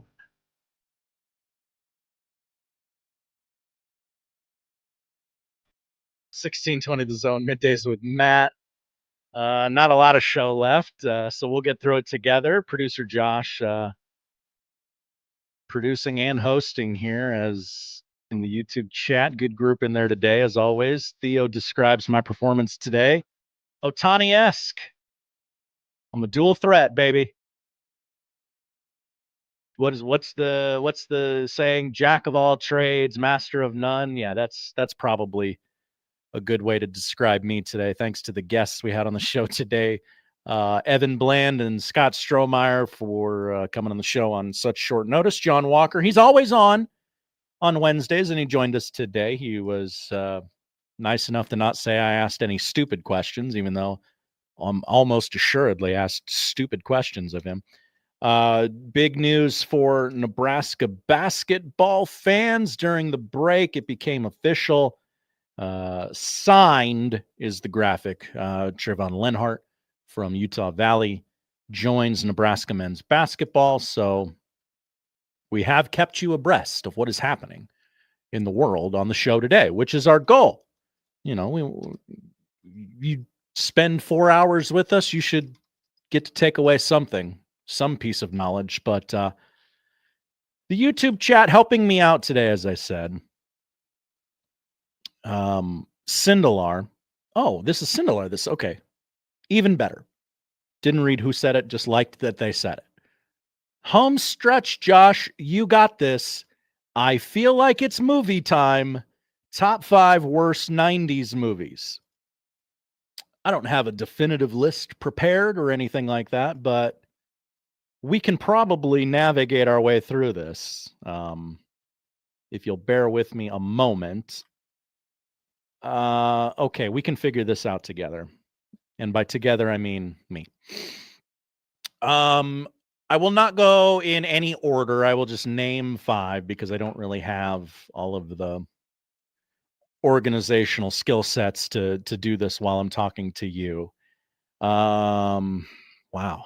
Yeah, that was a bad movie. I'm looking through all the logs that I have for 5 movies that came out in the 90s. We can do bottom 5 90s movies. Wow, that came out in the 2000s, huh? I thought for sure that was going to be on the list. Okay.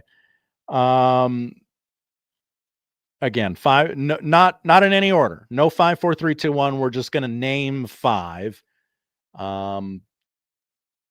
Street Fighter with Jean-Claude Van Damme has to be in the list. 1994. He was outacted by Raul Julia, who was actively dying of cancer, but committed to the movie and said, "No, I will finish this movie." And they said, "Raul, baby, you don't have to. It's okay." And he said, "No, I will finish the movie." And he did, and was better than Jean-Claude Van Damme. Kylie Minogue, a woman of some note, might hear her name tomorrow. Now that I think about it, on This Week in Women's History, just absolutely terrible movie.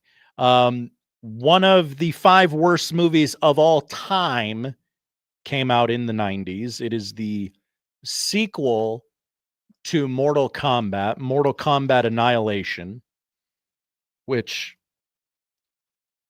I don't want to reveal too much, but I do want to reveal enough that like commits me to actually doing this. I'm writing something right now about the Mortal Kombat series as the sequel to the good Mortal Kombat movie comes out next week. They seem to have gotten it down, what we want. We just want a very violent version of Bloodsport. And I feel like that's what they're giving us more and more with each Mortal Kombat movie. Little tidbit on, oh, Josh, how bad is Mortal Kombat Annihilation? Well, if you've seen it, you know. But also, the movie was released essentially unfinished. The CGI was just a placeholder to show to the executives, like sort of like a proof of concept, like, hey, this is kind of what we had visioned for the movie. Could we have some money to, make these computer graphics better? No, this is good. This is fine. We'll take this. No, but sir, executive, please. It's not finished. You can't release it to the public like this. No, we can and we will. And that's Mortal Kombat Annihilation in a nutshell. It's an unfinished movie that was released as a finished movie and is one of the 5 worst movies I've ever seen in my life.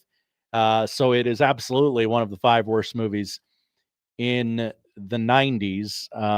1998's Major League 3, Back to the Minors, falls in this. I did not know this movie came out in the 90s. I would have guessed early 2000s, but here we are. I would probably put this in the 5 worst movies of all time as well. Let me kind of read this one to you. I think a lot of people have seen this one because obviously sports audience, baseball movie. Scott Bakula is one of the stars of this movie. Roger Dorn reprises his role. Pedro Serrano reprises his role. Who else is in this movie? Walton Goggins is in this movie. He's had a career turnaround since appearing in this. Wow, just a who's who of crap in this movie. A lousy minor league baseball team bursting with diverse personalities gets a new manager, an aging minor league pitcher. Major League, Back to the Minors. It's terrible. It's not funny. It's not a good baseball movie. It's not a good major league movie. So that is in the 5 worst movies of the 90s list. I continue to kind of scroll through my logs here, and boy, this century has been just a real dumping ground of movies. Wow, there have been a lot of bad movies that have come out in the last 26 years. You can put some of your own in the chat, and I'll read them while we have time. Here's one. Arnold Schwarzenegger, End of Days. I love horror movies.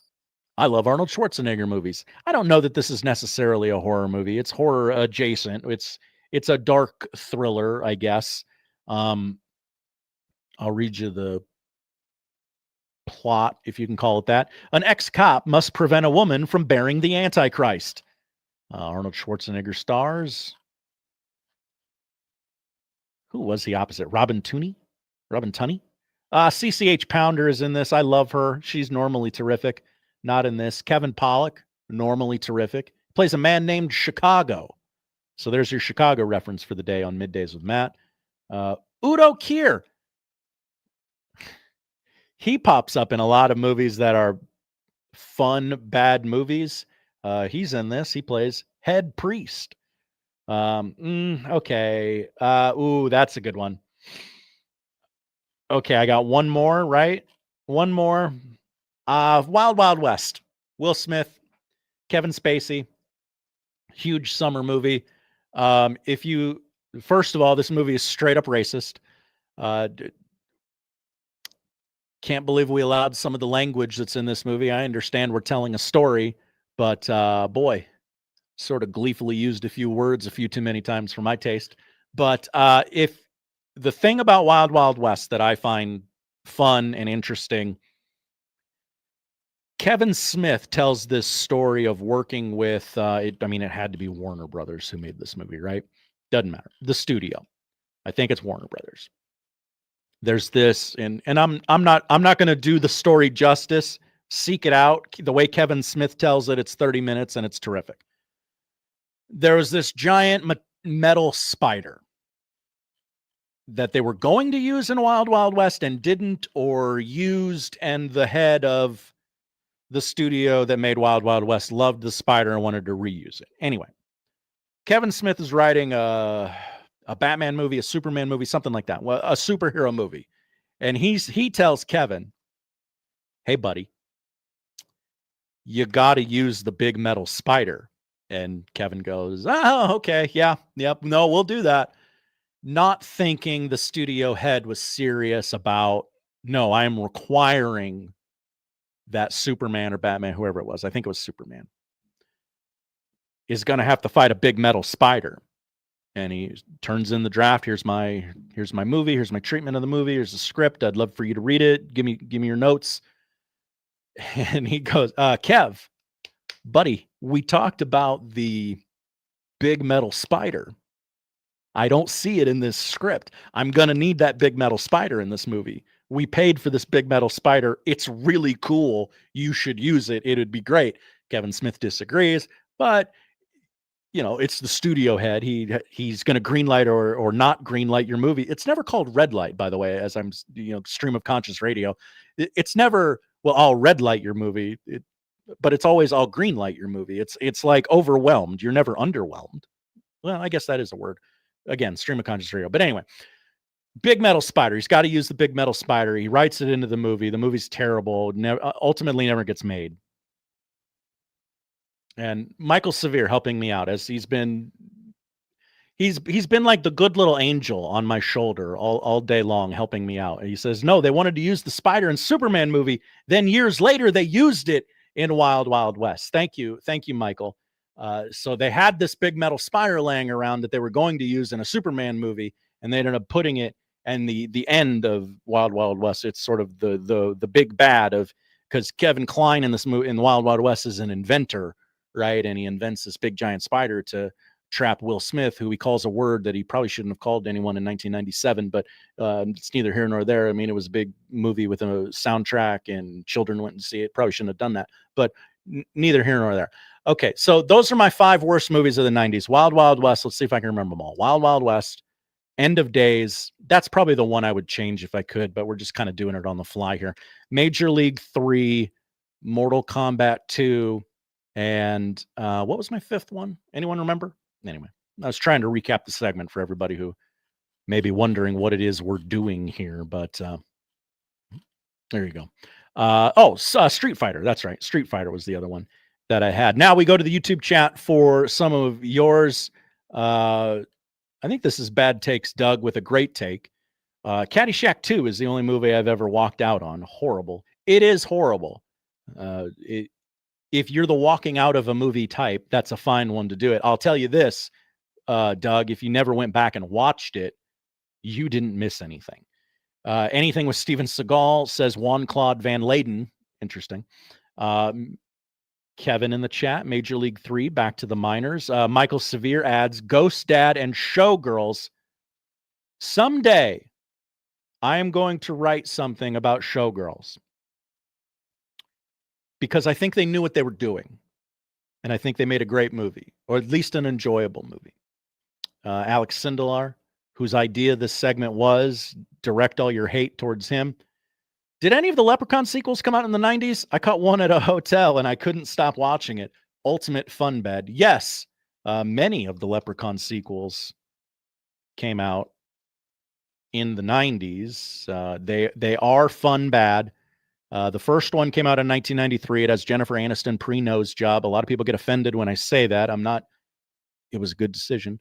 Leprechaun 2, 1994. Leprechaun 3, 1995.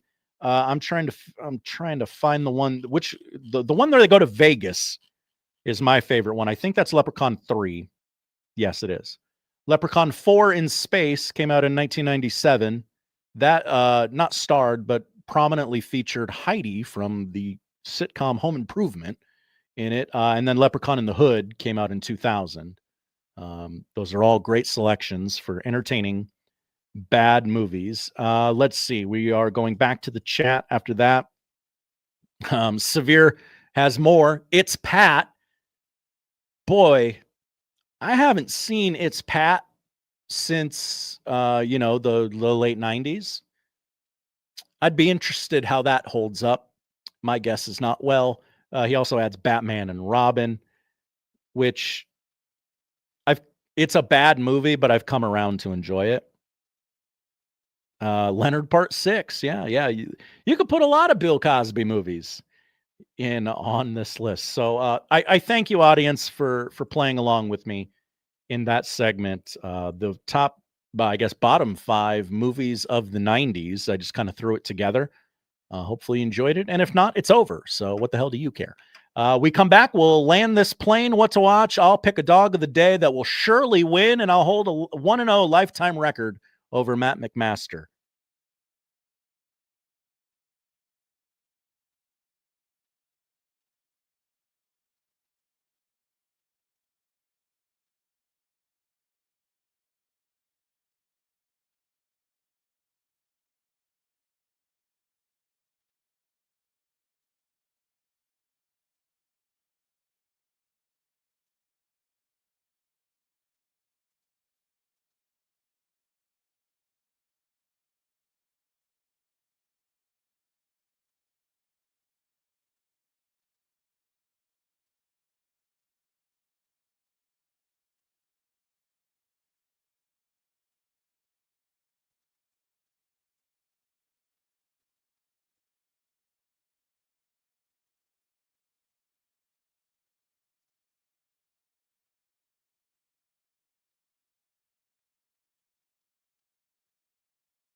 Middays with Matt back. One more segment as we get on out of here. I want to thank everyone for tuning in, listening, giving me a little bit of support.